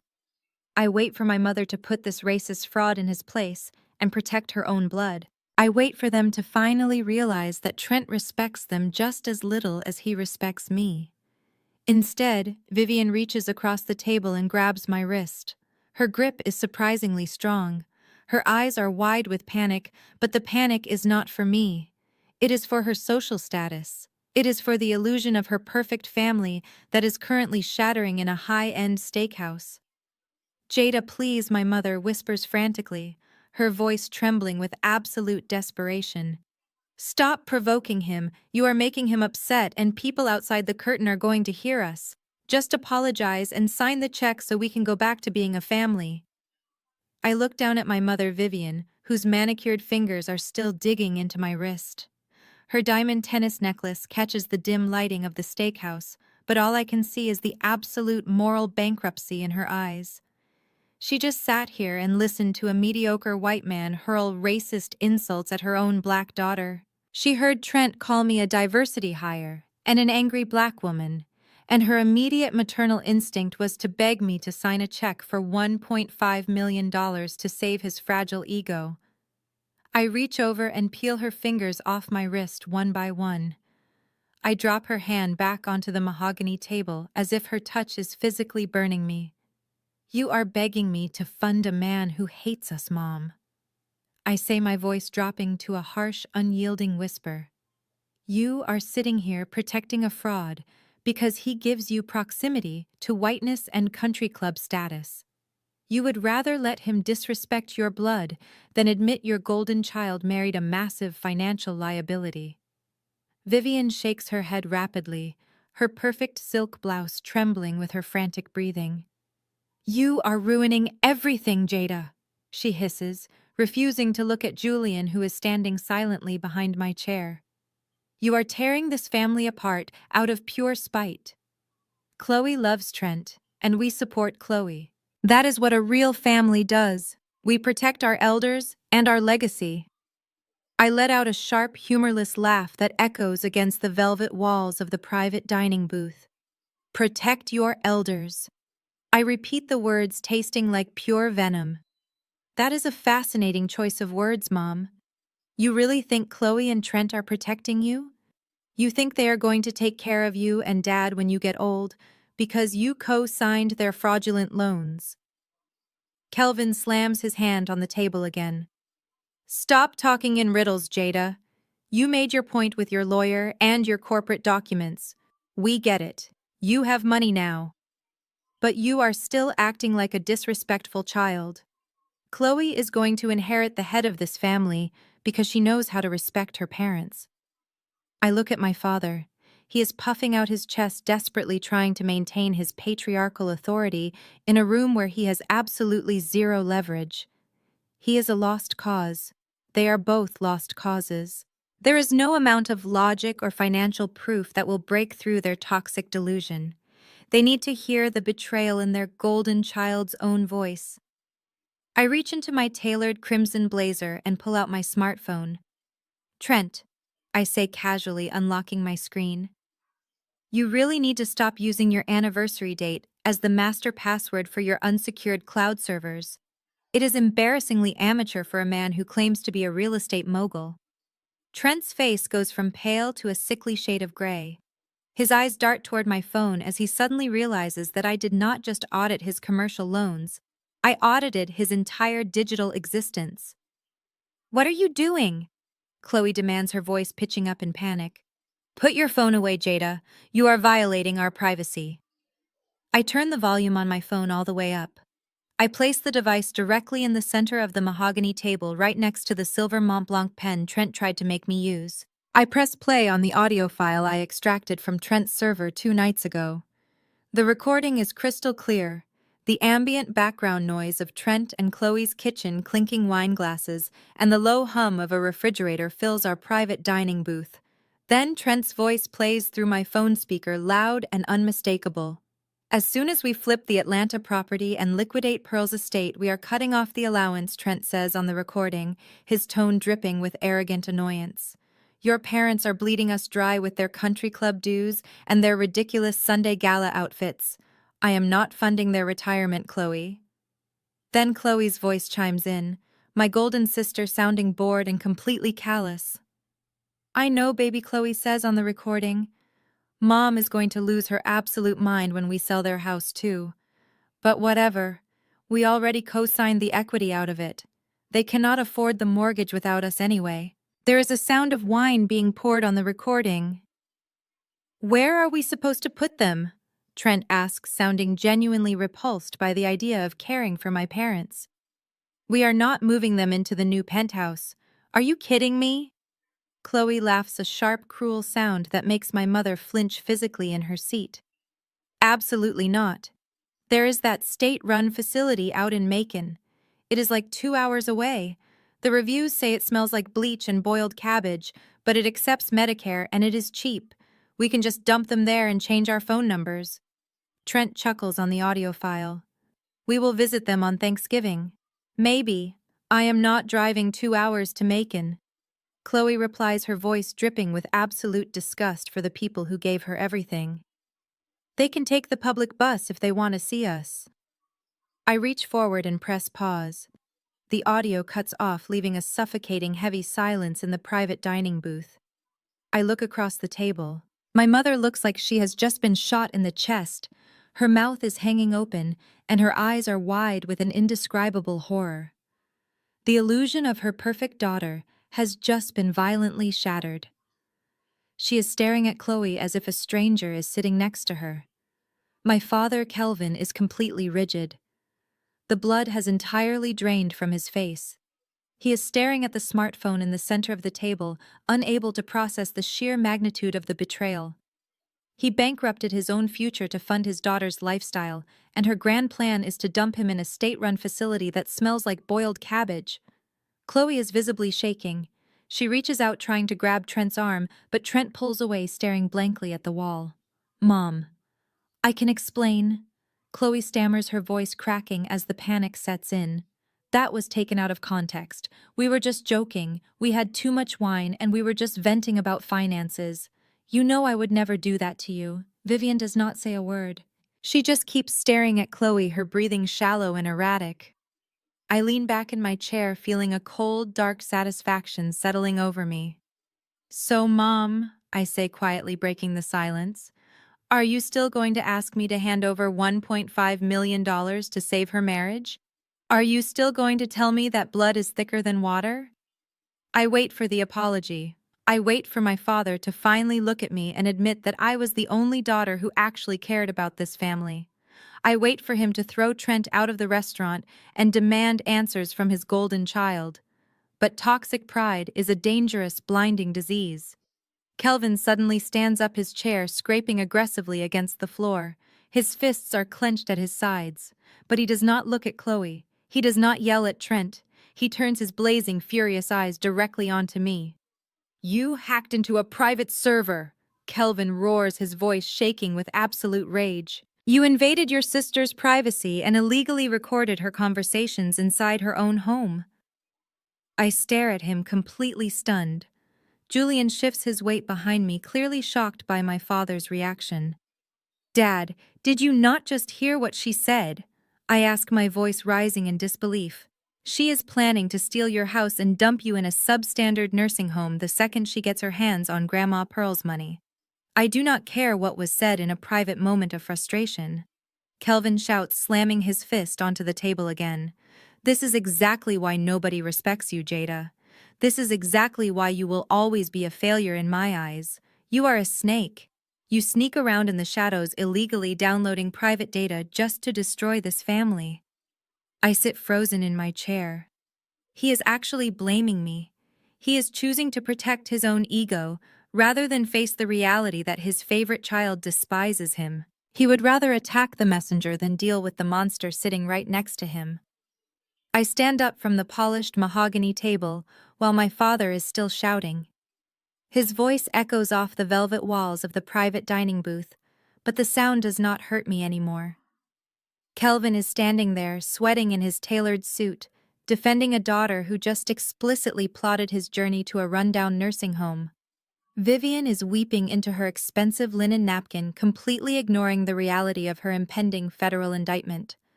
I look at Julian. I do not raise my voice. I do not shed a single tear. We do not say another word to either of them. We simply turn our backs and walk out of the restaurant. The heavy silence we leave behind in that booth is more devastating than any argument I could have made. I step out into the cool Atlanta night air and pull out my phone. I block my mother's number. I block my father's number. The toxic umbilical cord is officially cut. I owe these people absolutely nothing. 72 hours pass. Trent is bleeding out financially and he knows it.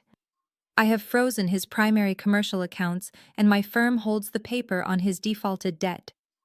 A rational businessman would call his lawyers and attempt to negotiate a surrender. But Trent is an arrogant narcissist who refuses to be bested by a black woman. He doubles down. My phone lights up on Thursday morning with a forwarded email from one of my elite corporate clients. It is a high-resolution digital invitation, complete with gold foil graphics and a rendering of a massive modern building. Trent and Chloe are hosting a massive catered gala at Grandma Pearl's estate this Saturday night. The invitation boasts the exclusive launch of the Pearl luxury condominiums. I stare at the digital rendering of the condo building and feel a fresh wave of absolute disgust. Trent's rendering shows Grandma's historic brick home completely bulldozed, replaced by a sterile glass and steel monstrosity. He is desperate. Because he has zero liquid cash, he has devised a massive Ponzi scheme. His strategy is to throw a high society party, dazzle local Atlanta politicians, investors, and wealthy church members, and collect non-refundable pre-sale deposits for a development he does not even have the legal right to build. He is using my grandmother's legacy as a shiny lure to steal money from our own community to pay off his private equity lenders. My phone chimes again, cutting through my thoughts. A text message pushes through from an unknown number. I know instantly it is Vivian using a burner phone or a church friend's device since I blocked her primary line. The message is dripping with her usual toxic authority. You are explicitly banned from the property tonight. Do not show up and embarrass us. Chloe has important investors coming, and your jealous energy will ruin the atmosphere. Stay in your apartment where you belong. I read the text and smile a cold, hard smile. She still thinks I live in that tiny downtown walk-up. She still thinks I am the family scapegoat who will quietly obey orders to protect the sacred family image. This is exactly how she operated my entire childhood. She spent decades hiding me in the shadows so Chloe could shine. When I won the state coding championship in high school, my mother refused to attend the awards banquet because it conflicted with Chloe's regional beauty pageant fitting. She told me my little computer club was not worth the gas money and ordered me to take the city bus home. She genuinely believes she can still ban me from the very soil I own. She thinks a text message will keep me in my place. She is about to learn a catastrophic lesson about property rights. I do not reply to the text. Giving her a response would validate her delusion of control. Instead, I walk out of my home office and head straight into my master closet. Tonight is not about crashing a ridiculous party. It is about executing a legal eviction on a grand scale. I bypass the conservative business suits I usually wear for board meetings. I pull a custom-tailored crimson gown from its garment bag. It is heavy silk striking and absolutely unapologetic. The color is bold enough to command the attention of every single person in that room. I pair the gown with the diamond drop earrings I bought for myself after closing my first multi-million-dollar corporate acquisition. I sit at my vanity and apply my makeup with meticulous precision. I am not dressing to blend into the background. I am dressing to be the executioner of their entire social facade. I outline my lips with a sharp, dark red lipstick deliberately matching the shade to the blood Chloe drew from my mouth just days ago. Every stroke of the brush is a reclamation of my power. I look at my reflection in the mirror and I do not see the plain, awkward girl my parents constantly belittled. I see a predator ready to strike. My phone rings from the bedroom nightstand. The caller ID shows Julian's name. I pick it up and answer on the first ring. Jada. Julian says over the line, his usually calm voice tight with intense anticipation. I just walked out of the federal courthouse. The judge reviewed the tracking data you extracted from Trent's servers and the forged signatures on the commercial loan documents. I look at myself in the mirror one last time, smoothing the silk fabric of my crimson gown. Are we ready, Julian? The federal warrants are signed and active. Julian confirms, the satisfaction ringing clearly in his words. The wire fraud and identity theft charges are locked in. I have the county sheriffs and the federal investigators standing by on a secure channel. They are ready to move on your signal. I grab my clutch purse containing the original notarized deed to Grandma Pearl's estate. Tell the agents to meet us at the front gates, I say, my voice dropping to a dangerous whisper. It is time to shut down the party. I slide behind the wheel of my customized Range Rover and pull out of the secure underground garage. The drive to the estate takes 20 minutes, but it feels like a victory lap. I am not driving toward a family reunion. I am driving toward a crime scene. I pull up to the wrought iron gates of Grandma Pearl's historic property. The street is lined wall to wall with luxury vehicles. Trent actually hired a professional valet service using stolen funds. I do not hand my keys to the teenager in the black vest. I bypass the valet line entirely and drive my heavy truck directly onto the manicured front lawn, parking it right in the middle of the imported sod Trent undoubtedly bought on credit. Julian is waiting for me near the stone water fountain in the front courtyard. He is not alone. Two uniformed county sheriffs stand solidly beside him, their expressions strictly business. The flashing blue lights of their parked cruiser cast long, sharp shadows across the brick facade of my grandmother's house. We do not exchange pleasantries. Julian hands me a sleek black leather folder containing the certified property deed. The federal agents are holding the perimeter, Julian informs me, adjusting his suit jacket. They want Trent contained before they move in to execute the warrants. I nod, taking the folder. Let us go shut down the party.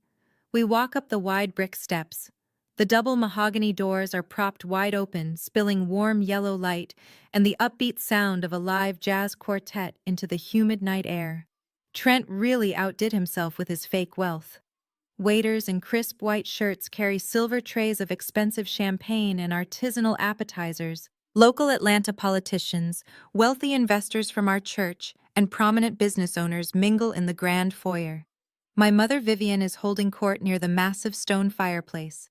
She is wearing a sequined silver gown, laughing loudly while showing off her fraudulent son-in-law to a group of city councilmen. My father Kelvin stands nearby, puffing his chest out, smoking a premium cigar he definitely cannot afford.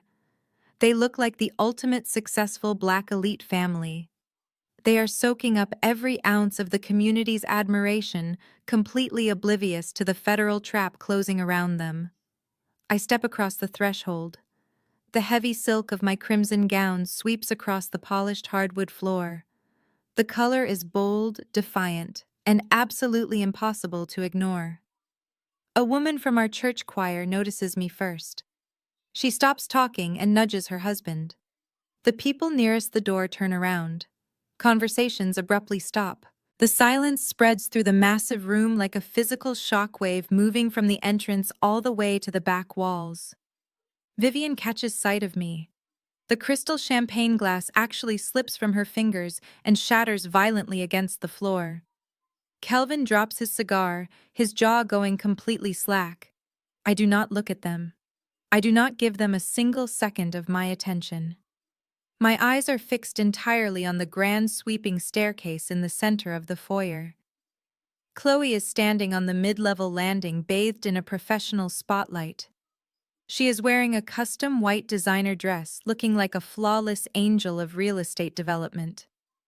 A camera crew from her own television network is positioned at the base of the stairs, broadcasting the event live to their social media feeds. She holds a sleek microphone pitching Trent's massive Ponzi scheme to the wealthy crowd of potential victims. My husband Trent and I are so incredibly proud to unveil the Pearl Luxury Condominiums. Chloe beams, gesturing to a massive digital rendering projected on the wall behind her. I look at the rendering and feel a fresh wave of absolute disgust. Trent's architectural mock-up shows Grandma's historic brick home completely bulldozed and replaced by a sterile, soulless glass and steel monstrosity. My late grandmother Pearl wanted this historic land to symbolize progress. Chloe continues, her voice dripping with fake reverence. She wanted our family to bring modern, elite living to this neighborhood. Trent and I are simply fulfilling her dying wish by transforming this outdated house into a beacon of high society wealth. The absolute disrespect of her words makes my blood boil, but I keep my face perfectly composed. I walk directly into the center of the foyer. The wealthy crowd parts for me, Julian and the two armed sheriffs like the Red Sea. I stop right at the base of the grand staircase, looking up at my sister. The jazz quartet abruptly stops playing mid-note.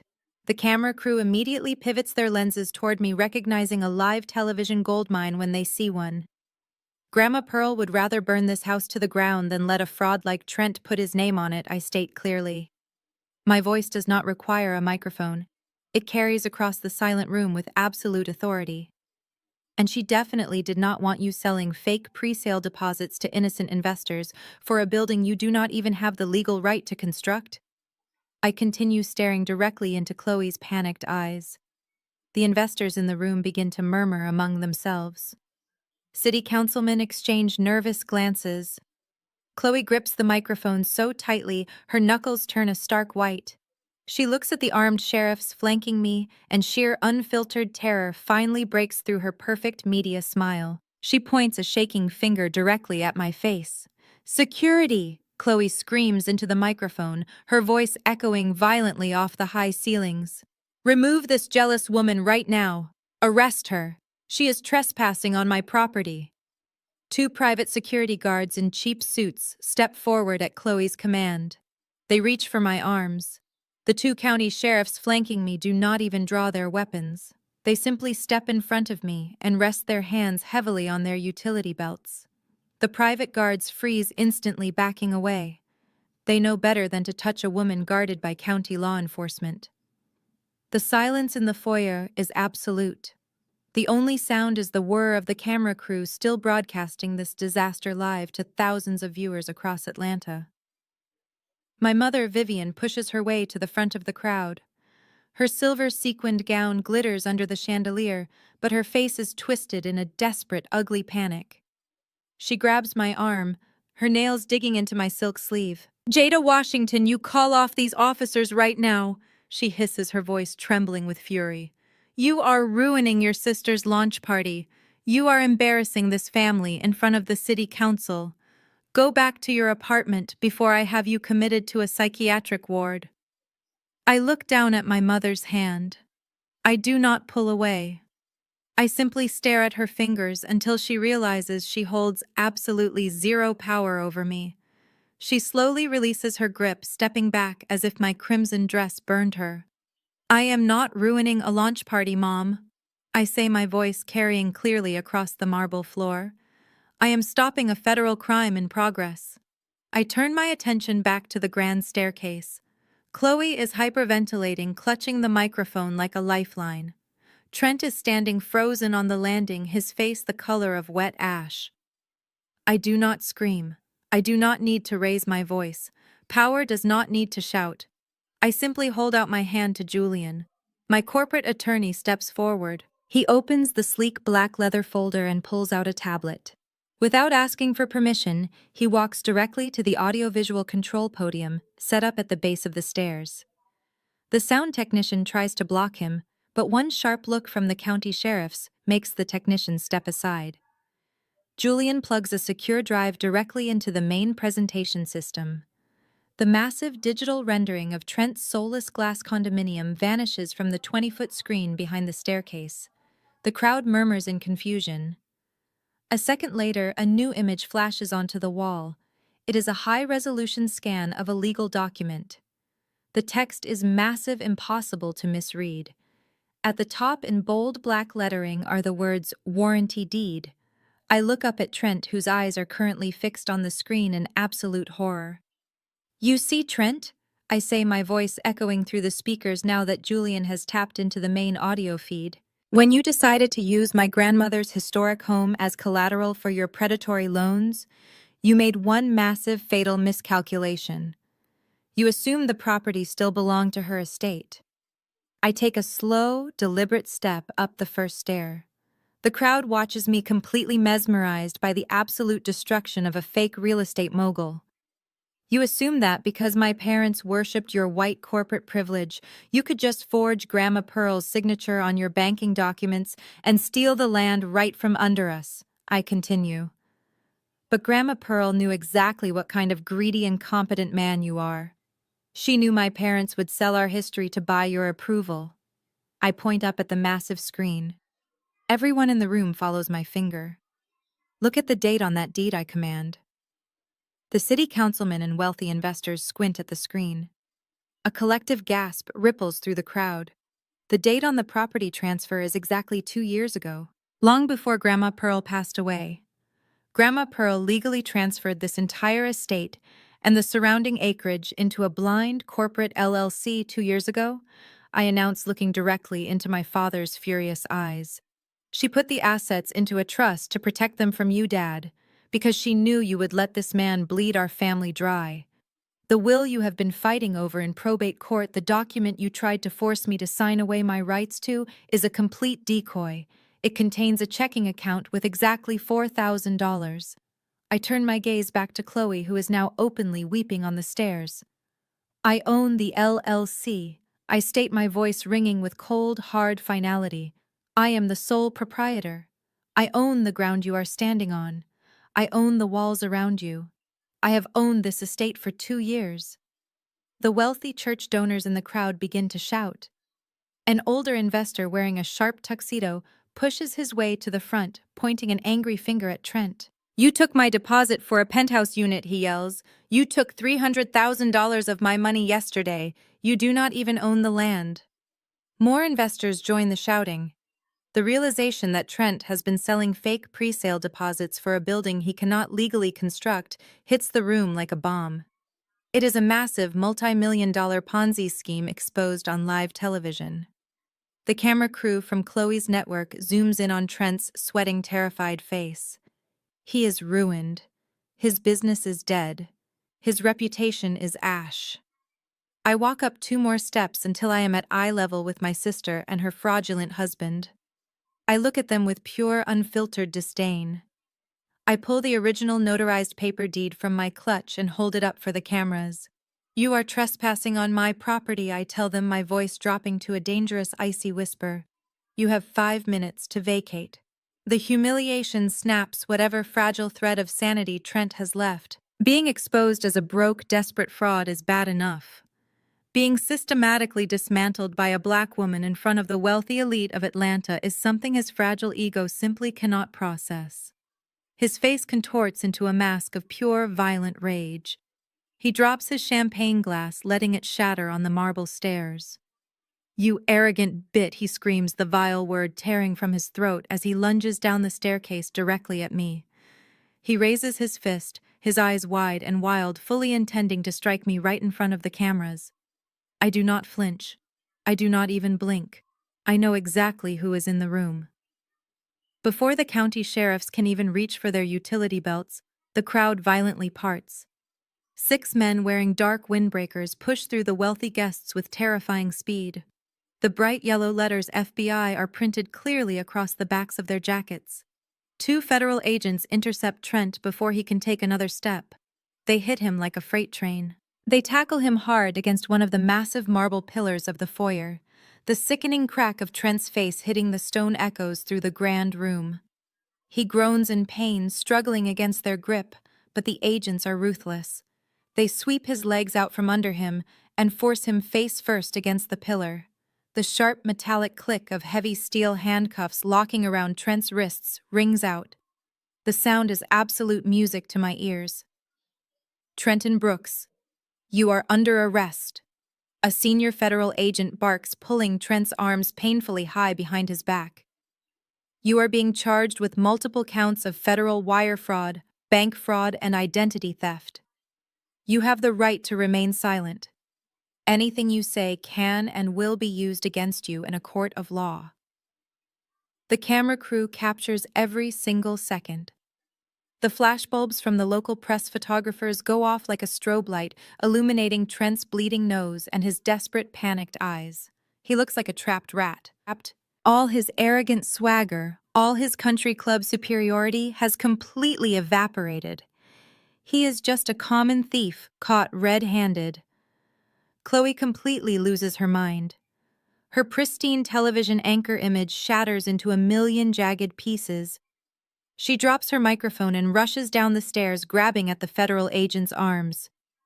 "Let him go!" she shrieks, her voice cracking hysterically. "You cannot do this. Do you know who I am? I am a public figure. You are making a mistake." An agent pushes her back firmly, but legally. "Step away, ma'am, or you will be arrested for interfering with a federal investigation."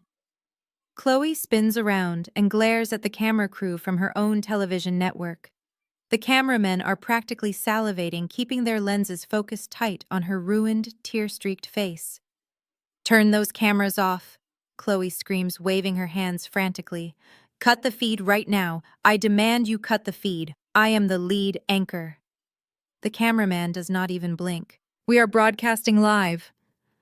"Chloe," he says, his voice utterly indifferent to her panic. "This is breaking news." She realizes in that exact moment that her career is permanently destroyed. The network will never let her sit at an anchor desk again. She has just been broadcast live across the state, screaming like a madwoman while her husband is arrested for a multi-million-dollar federal scam. She falls to her knees on the marble staircase, sobbing uncontrollably, pulling at the expensive fabric of her custom white gown. My father, Kelvin, pushes through the crowd, his chest heaving. "Officer, there must be a misunderstanding," he says, trying to use his booming, patriarchal voice to command the room. "My son-in-law is a legitimate developer. My daughter Jada is the one causing this disturbance. She fabricated these documents out of pure jealousy." The senior federal agent turns to look at my father with an expression of pure, unadulterated pity. "We have the digital server logs, Mr. Washington," the agent states flatly. "We have the forged bank documents. We have the IP addresses proving your son-in-law falsified commercial loan applications using a deceased woman's property as collateral. There is no misunderstanding. He is going to federal prison." The agents begin to drag Trent toward the grand double doors. The wealthy investors are shouting at him, demanding their money back. City councilmen are actively hiding their faces from the cameras, desperate to distance themselves from the radioactive fallout of this arrest. The party has turned into an absolute riot. Trent struggles against the agent's grip, dragging his expensive Italian loafers across the hardwood floor. He looks back at my parents standing near the fireplace. His eyes are wild with terror and betrayal. He realizes he is about to take the fall for the entire financial scheme, while my parents stand there playing the innocent victims. "I did not do this alone," Trent screams, his voice cracking with sheer desperation. His words cut through the chaotic noise of the room, stopping everyone dead in their tracks. The federal agents pause at the doorway, hauling Trent upright. "Tell them," Vivian Trent shrieks, struggling against the handcuffs. "Tell them you knew the property was underwater." "I did not forge that signature by myself.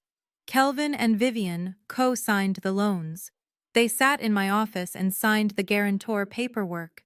They used the stolen money to pay off their country club dues and buy Chloe's new car.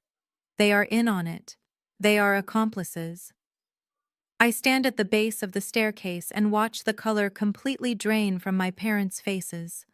The federal agents slowly turn their heads away from Trent and lock their eyes directly onto my mother and father.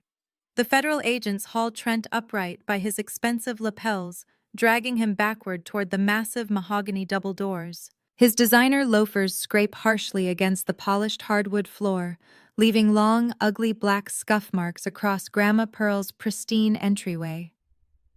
He looks back at my parents standing near the stone fireplace. His eyes are completely blown wide with the raw, visceral terror of a man who suddenly realizes his entire life is over. He realizes he is about to take the fall for a multi-million-dollar federal scheme, while my mother and father stand there playing the innocent victims. "I did not do this alone!" Trent screams, his voice cracking into a high-pitched shriek that echoes violently off the vaulted ceilings. His words cut through the chaotic noise of the panicked gala guests, stopping everyone dead in their tracks. The senior federal agent pauses at the doorway, jerking Trent to a halt.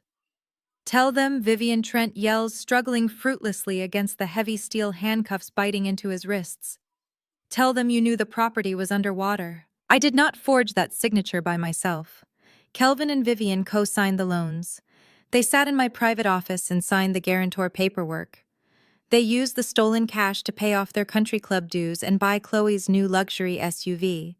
They knew Grandma Pearl was dead when we filed the papers. They are accomplices.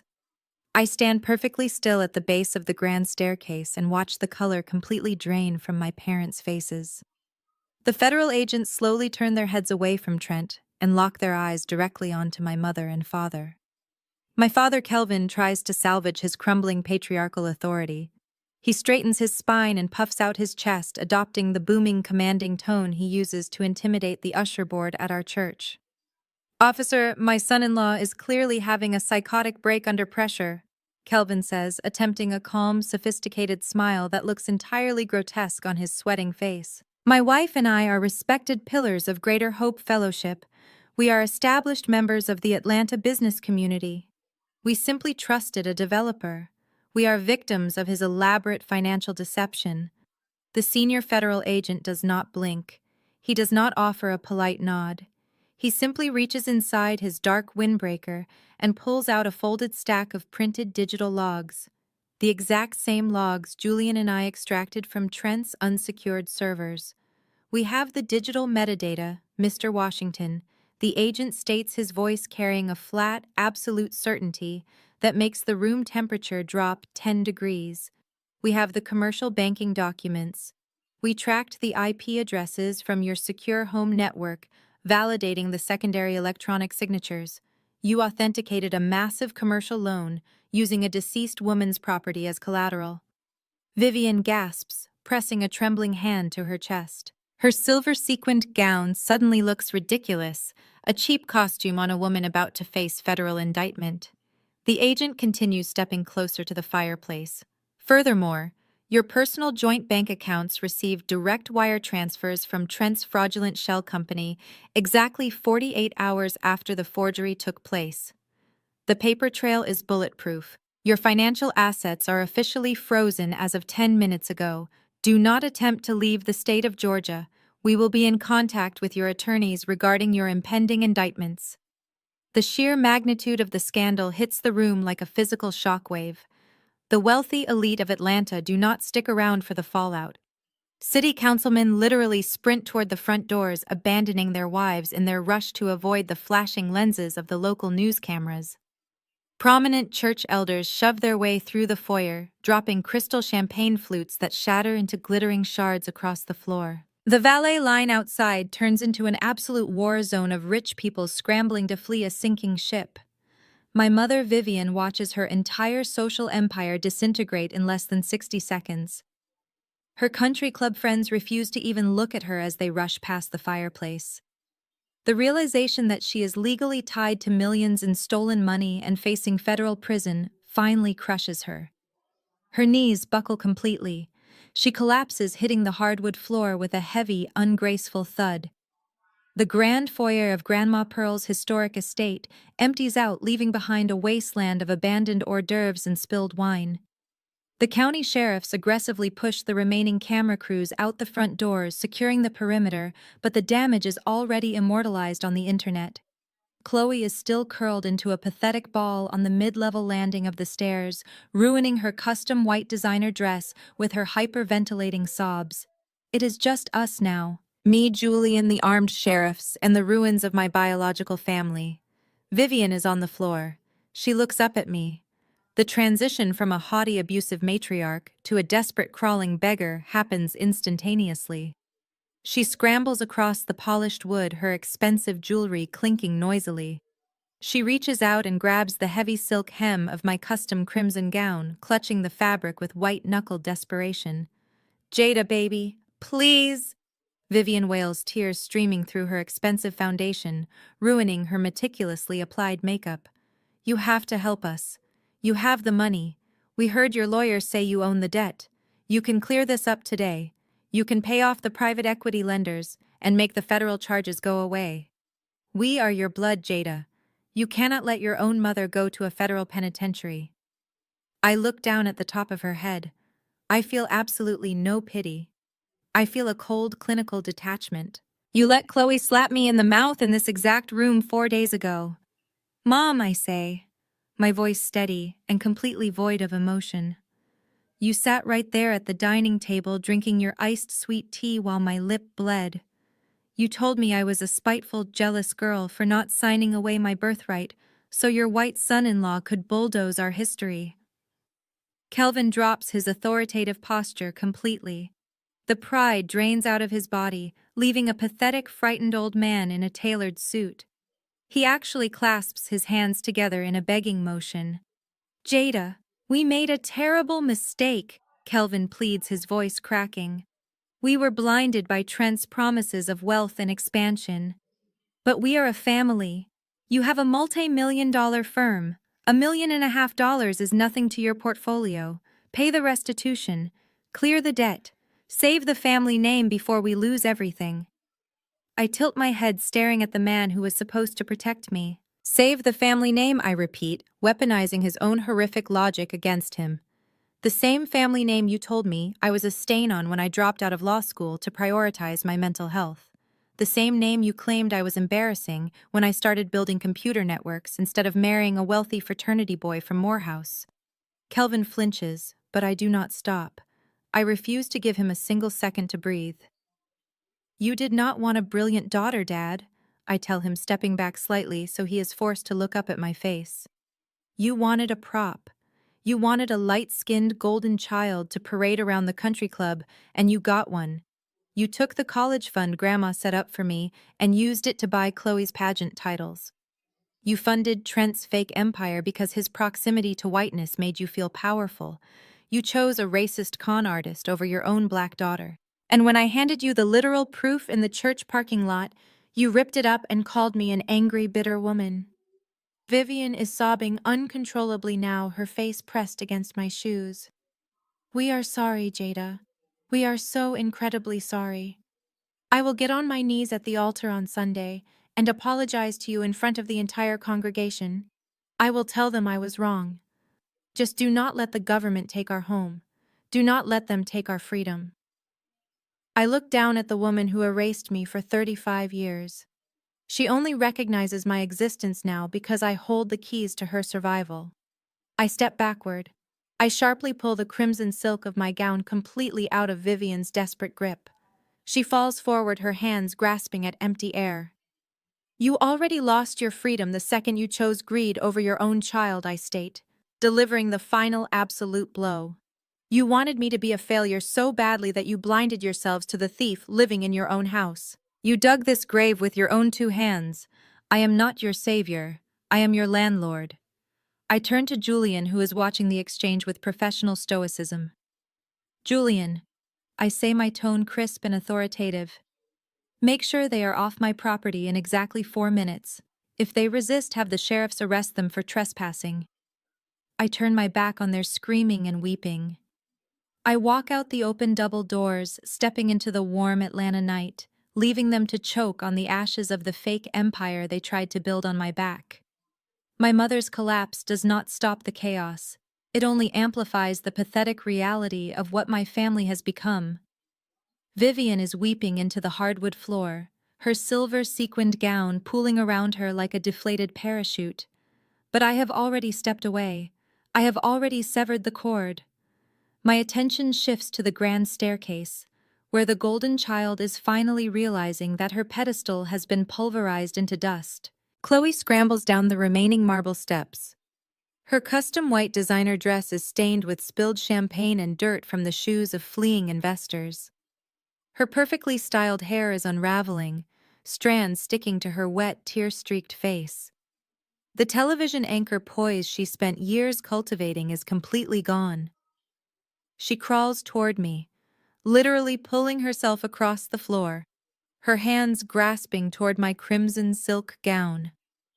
"Jada, please," Chloe begs, her voice a frantic, high-pitched whine that grates against my ears. "You have to post his bail. You have the capital. You can call Julian and have the funds wired to the federal courthouse right now. If Trent stays in custody, the media is going to crucify me. The local networks are already running the footage. My brand is going to be completely destroyed." I look down at her. She just watched her husband get tackled by federal agents for stealing millions of dollars, and her immediate concern is her personal branding. She is not worried about the innocent people Trent defrauded. She is not worried about the parents she allowed to co-sign those fraudulent loans. She is only terrified of losing her social currency. "You want me to post bail for a man who tried to render me homeless?" I ask, my voice carrying a quiet, dangerous authority. "You want me to empty my corporate accounts to rescue a thief who forged our deceased grandmother's signature?" "I didn't know," Chloe shrieks, throwing her hands up in a desperate gesture of innocence. "I swear to you, Jada, I had no idea what he was doing. He handled all the finances. He lied to me. He used me just like he used Mom and Dad. I am a victim here too."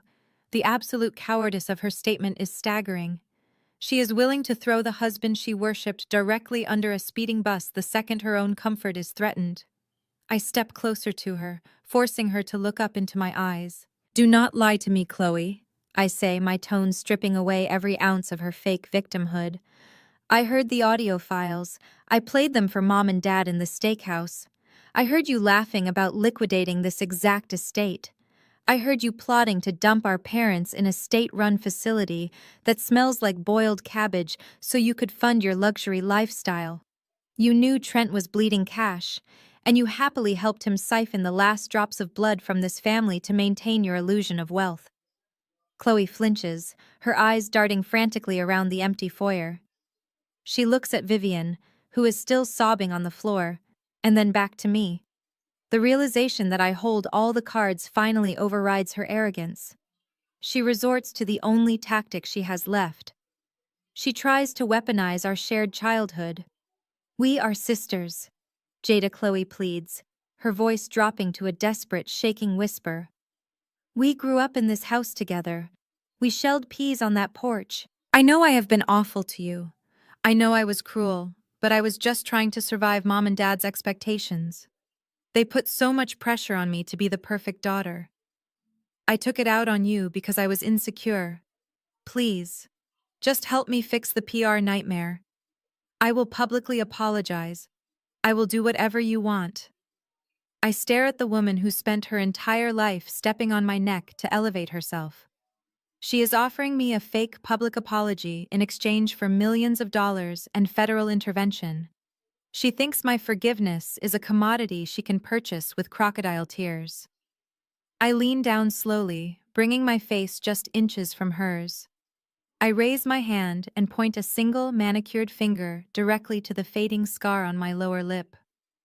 "You hit me in this very room," I whisper, my voice as cold as absolute zero. "4 days ago, you slapped me across the face because I refused to sign away my birthright. You stood right there, wearing your diamond ring, and you told me I was nothing. You told me I was a jealous, bitter failure who would never amount to anything." Chloe stares at my lip, her breathing shallow and ragged. She tries to reach out to me, but I stand up, towering over her. "You told me I was nothing. I repeat," my voice ringing out clearly in the vast, silent foyer. "And now you have nothing. Your husband is going to federal prison. Your career is permanently over. Your bank accounts are frozen. You are entirely bankrupt, morally and financially. I turn my head and lock eyes with the two county sheriffs who have been standing silently by the front doors, watching the entire exchange. I give them a sharp, definitive nod. Julian steps forward, his briefcase firmly in hand. Officers, my client would like these trespassers removed from her property immediately, Julian states, his legal authority cutting through the heavy air.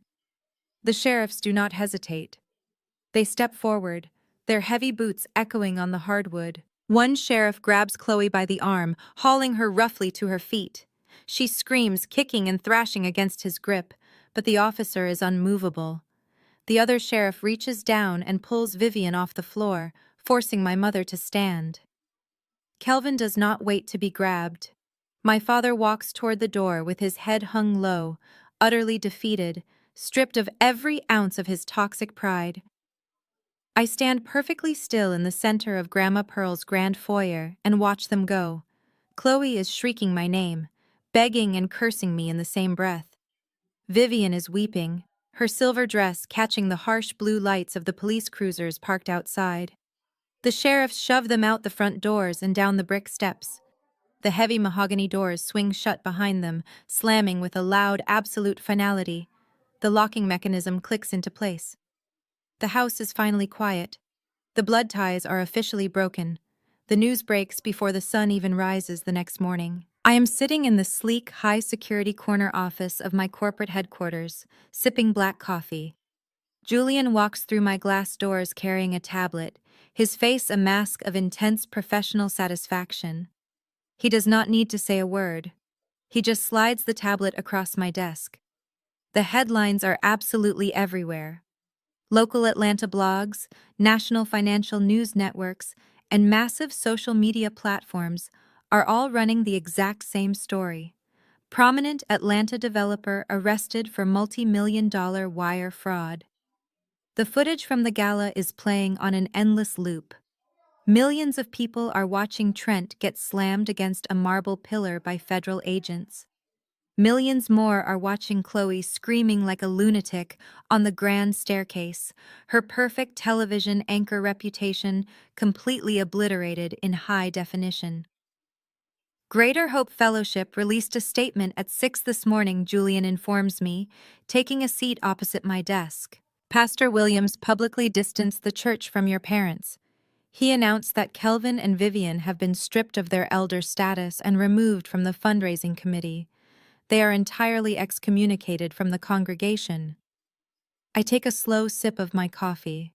The community they worshipped, the social elite they prioritized over their own daughter, threw them to the wolves the second the federal indictments became public record. Their fake friends vanished overnight. And Trent, I ask, keeping my tone perfectly level. Julian lets out a sharp, cynical laugh. Trent lasted exactly 4 hours in federal custody before he completely broke. He took a plea deal at dawn. To reduce his own sentence, he aggressively threw your parents right under the bus. He gave the federal prosecutors everything: the emails, the signed guarantor documents, the bank transfer logs. He provided irrefutable proof that Kelvin and Vivian actively conspired to use the fraudulent funds to maintain their luxury lifestyle. The sheer, delicious irony of the situation washes over me. My parents sacrificed their relationship with their only loyal daughter to protect a mediocre white man who gave them proximity to power. They defended Trent's racism. They defended his fraud.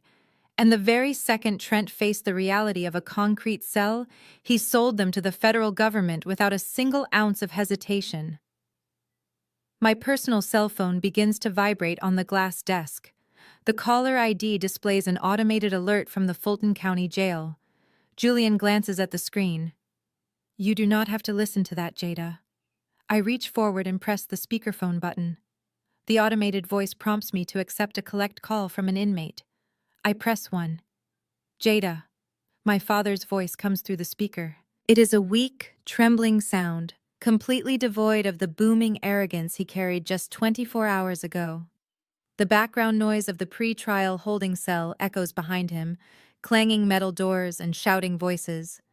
"Jada, please, you have to answer me," Kelvin begs, his voice cracking into a desperate sob. They denied our bail. The judge saw the evidence Trent handed over and deemed us a flight risk. We are going to lose everything. They are seizing the suburban house. They are liquidating the retirement accounts. We have absolutely nothing left. I do not speak. I sit in my custom leather chair and listen to the man who called me a bitter, angry black woman when I tried to warn him about the exact trap he just walked into. "You are our daughter," Kelvin pleads, weaponizing the concept of family one last pathetic time. "We made mistakes, but we share the same blood. God teaches us forgiveness. You have the resources to hire the best defense attorneys in the state. You can save us from this. Please, baby, just pick up the phone. Forgive us. He is not sorry for the abuse. He is not sorry for the 35 years of relentless comparison and emotional neglect. He is only sorry that he got caught, and he is terrified of the consequences. He expects me to play the dutiful, forgiving daughter and rescue him from the flames he happily danced in." I reach forward. I do not say a single word.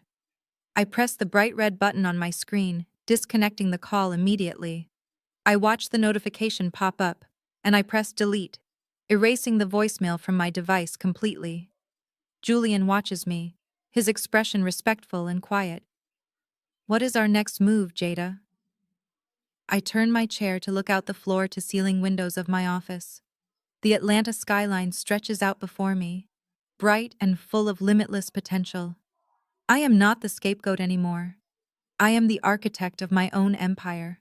"We start the renovations on Grandma Pearl's estate tomorrow," I tell Julian, a genuine, powerful smile spreading across my face. "We are turning that house into a technology incubator for young, underprivileged girls in this city. We are going to build a real legacy." I stand up from my desk, leaving the deleted voicemails and the ruined reputations behind me. The toxic bloodline is dead, but my future is bulletproof. The federal indictments hit my parents like a freight train, shattering their pristine suburban illusion into unrecognizable pieces. To cover their mounting legal fees and the massive court-ordered restitution, they are forced to liquidate everything. The bank forecloses on their sprawling McMansion in less than 60 days. The luxury cars, the designer wardrobes, the antique furniture they prized above their own daughter's soul, all of it is auctioned off to satisfy the federal government. They are left with absolutely nothing but the clothes on their backs and a mountain of legal debt. Because their credit scores are completely obliterated, they cannot secure a lease in any respectable neighborhood in Atlanta. They are forced to rely on a low-income housing voucher provided by the court. The state assigns them to a modest, cramped apartment building downtown. It is the exact same brick walk-up they mocked me for living in just weeks ago. And because the universe has a brilliant sense of poetic justice, they have absolutely no idea that my holding company bought the building out from under Trent's failing firm. I decide to personally deliver their welcome packet. I arrive at the apartment building on their move-in day, wearing a sharp, tailored ivory suit. I stand in the lobby, flanked by my property manager, and watch my parents drag cheap cardboard boxes through the front doors. Kelvin is sweating profusely, his shoulders hunched, stripped of his tailored suits and his booming patriarchal authority. Vivian looks completely hollowed out, dragging a plastic garbage bag full of bedding. She looks around the clean but modest lobby, and her face twists with her signature toxic disgust. "I cannot believe we are reduced to living in this ghetto," Vivian complains loudly, dropping the plastic bag onto the linoleum floor. The air conditioning in the hallway barely works. The elevator sounds like it is going to snap. This is entirely Jada's fault. If she had just signed the waiver, we would still be sitting in our country club. Kelvin wipes the sweat from his forehead and glares at the floor. It is a temporary setback, he mutters, clinging desperately to a pride that no longer exists. "We will rebuild. We always do.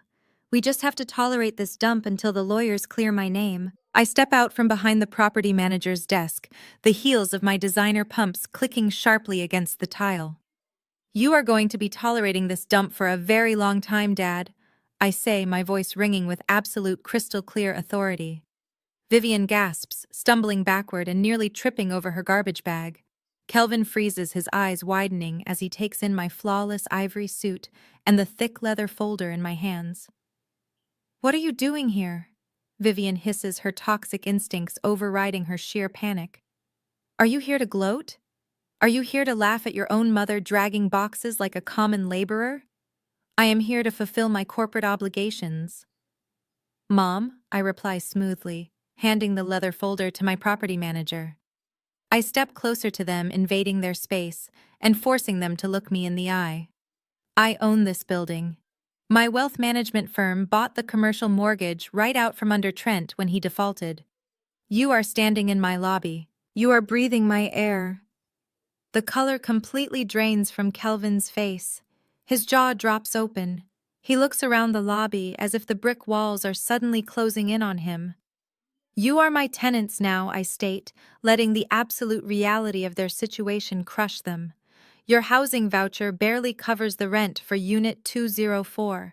If you miss a single payment, if you cause a single disturbance, if you complain to my staff one time, I will execute a legal eviction in exactly 48 hours. I will not hesitate to put your boxes directly onto the sidewalk." Vivian begins to hyperventilate, clutching her chest as the horror washes over her. "You cannot do this," she cries, her voice cracking. "You cannot hold our housing over our heads. We are your parents." I lean in close enough to smell the cheap soap she is now forced to use. "You are occupants on my property," I correct her, my tone completely devoid of mercy. "You lost the right to call yourselves my parents the day you co-signed a fraudulent loan to steal my inheritance. Welcome to your new reality. Rent is due on the 1st. I turn my back on them and walk out the front doors, leaving them to carry their own garbage bags up to their tiny apartment. While my parents settle into their newfound poverty, my sister faces a spectacular public execution. Chloe's network fires her under the morals clause of her contract before the sun even sets on the night of the gala. Every single one of her high-paying influencer sponsorships drops her, instantly terrified of being associated with a federal wire fraud scandal. Her designer clothing lines, her cosmetic deals, her paid appearances all vanish overnight. Because Trent took a plea deal that required liquidating all of their joint marital assets, Chloe is left completely destitute. She is forced to file for Chapter 7 bankruptcy. She loses her luxury SUV, her custom jewelry, and her gated community home. She tries to call me from a prepaid burner phone, sobbing hysterically, begging me for a bridging loan to hire a public relations firm.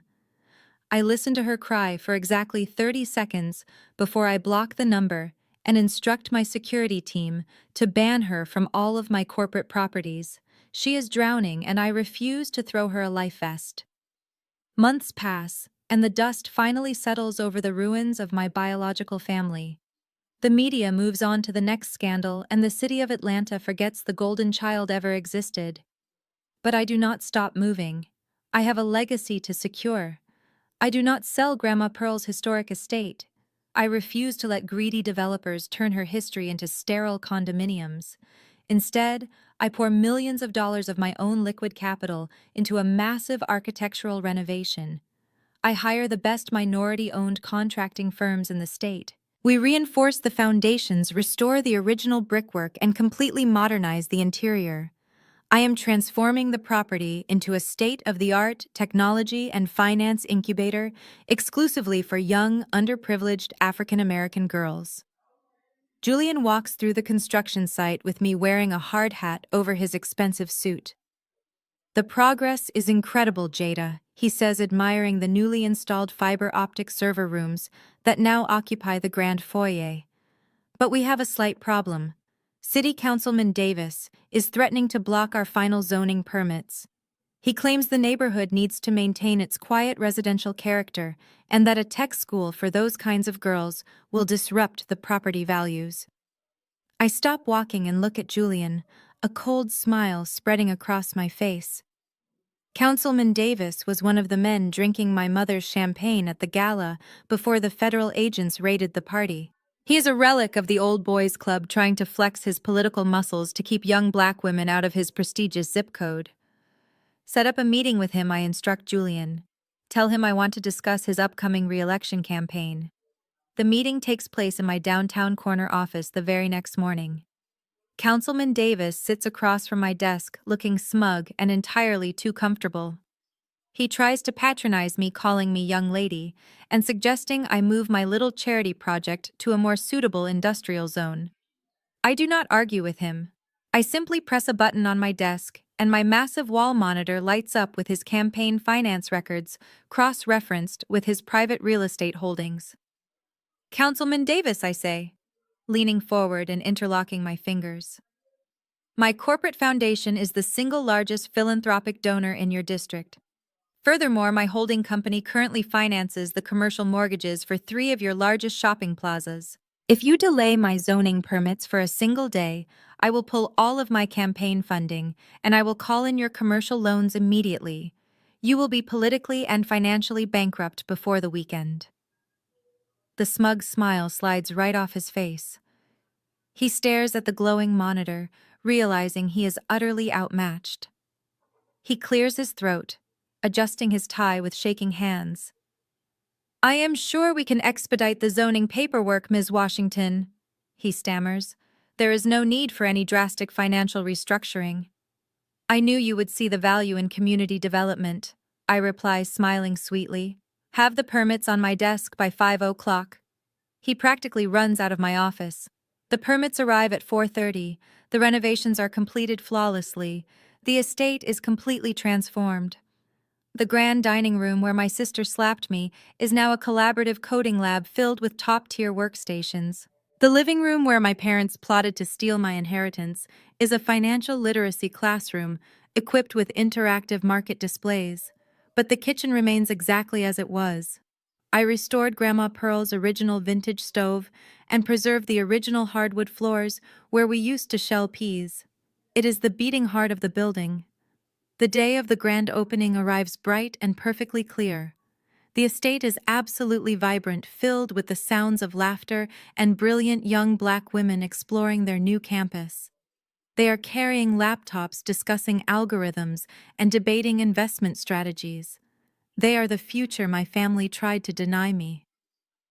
I stand on the massive wraparound porch, looking out over the manicured lawn. There are no fake politicians here. There are no greedy investors or toxic relatives putting on a show for the cameras. My chosen family surrounds me. Julian stands nearby talking strategy with my lead software engineers. My corporate team, the friends who actually supported me when I had nothing, are sharing food and celebrating the launch. I look across the street just past the wrought iron gates. Parked in the shadows of a large oak tree is a beat-up rusted sedan. I can see the silhouettes of my mother and father sitting in the front seats. They drove here from their cramped downtown apartment just to watch the ribbon-cutting ceremony from the outside looking in. They are staring at the massive bronze plaque mounted on the front gates. The Pearl Washington Institute for Excellence. They are looking at the legacy they tried to destroy. They are looking at the daughter they threw away. I do not feel a single ounce of pity. I do not feel anger. I simply raise my chin, look directly into the windshield of their rusted car, and give them a slow, deliberate smile. Vivian covers her face with her hands, and Kelvin puts the car into drive, pulling away into the anonymity of the Atlanta traffic. They are banished to the shadows exactly where they belong. I turn my back on the street and face the brilliant young women gathered on the porch. I pick up the golden scissors to cut the ceremonial ribbon. I claim my legacy in the bright Georgia sun, free from the toxic weight of my bloodline. Blood ties were broken, but my peace is bulletproof. I am exactly who I was meant to be.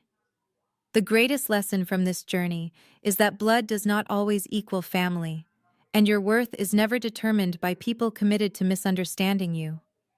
For years, enduring toxic behavior and manipulation is often disguised as family loyalty.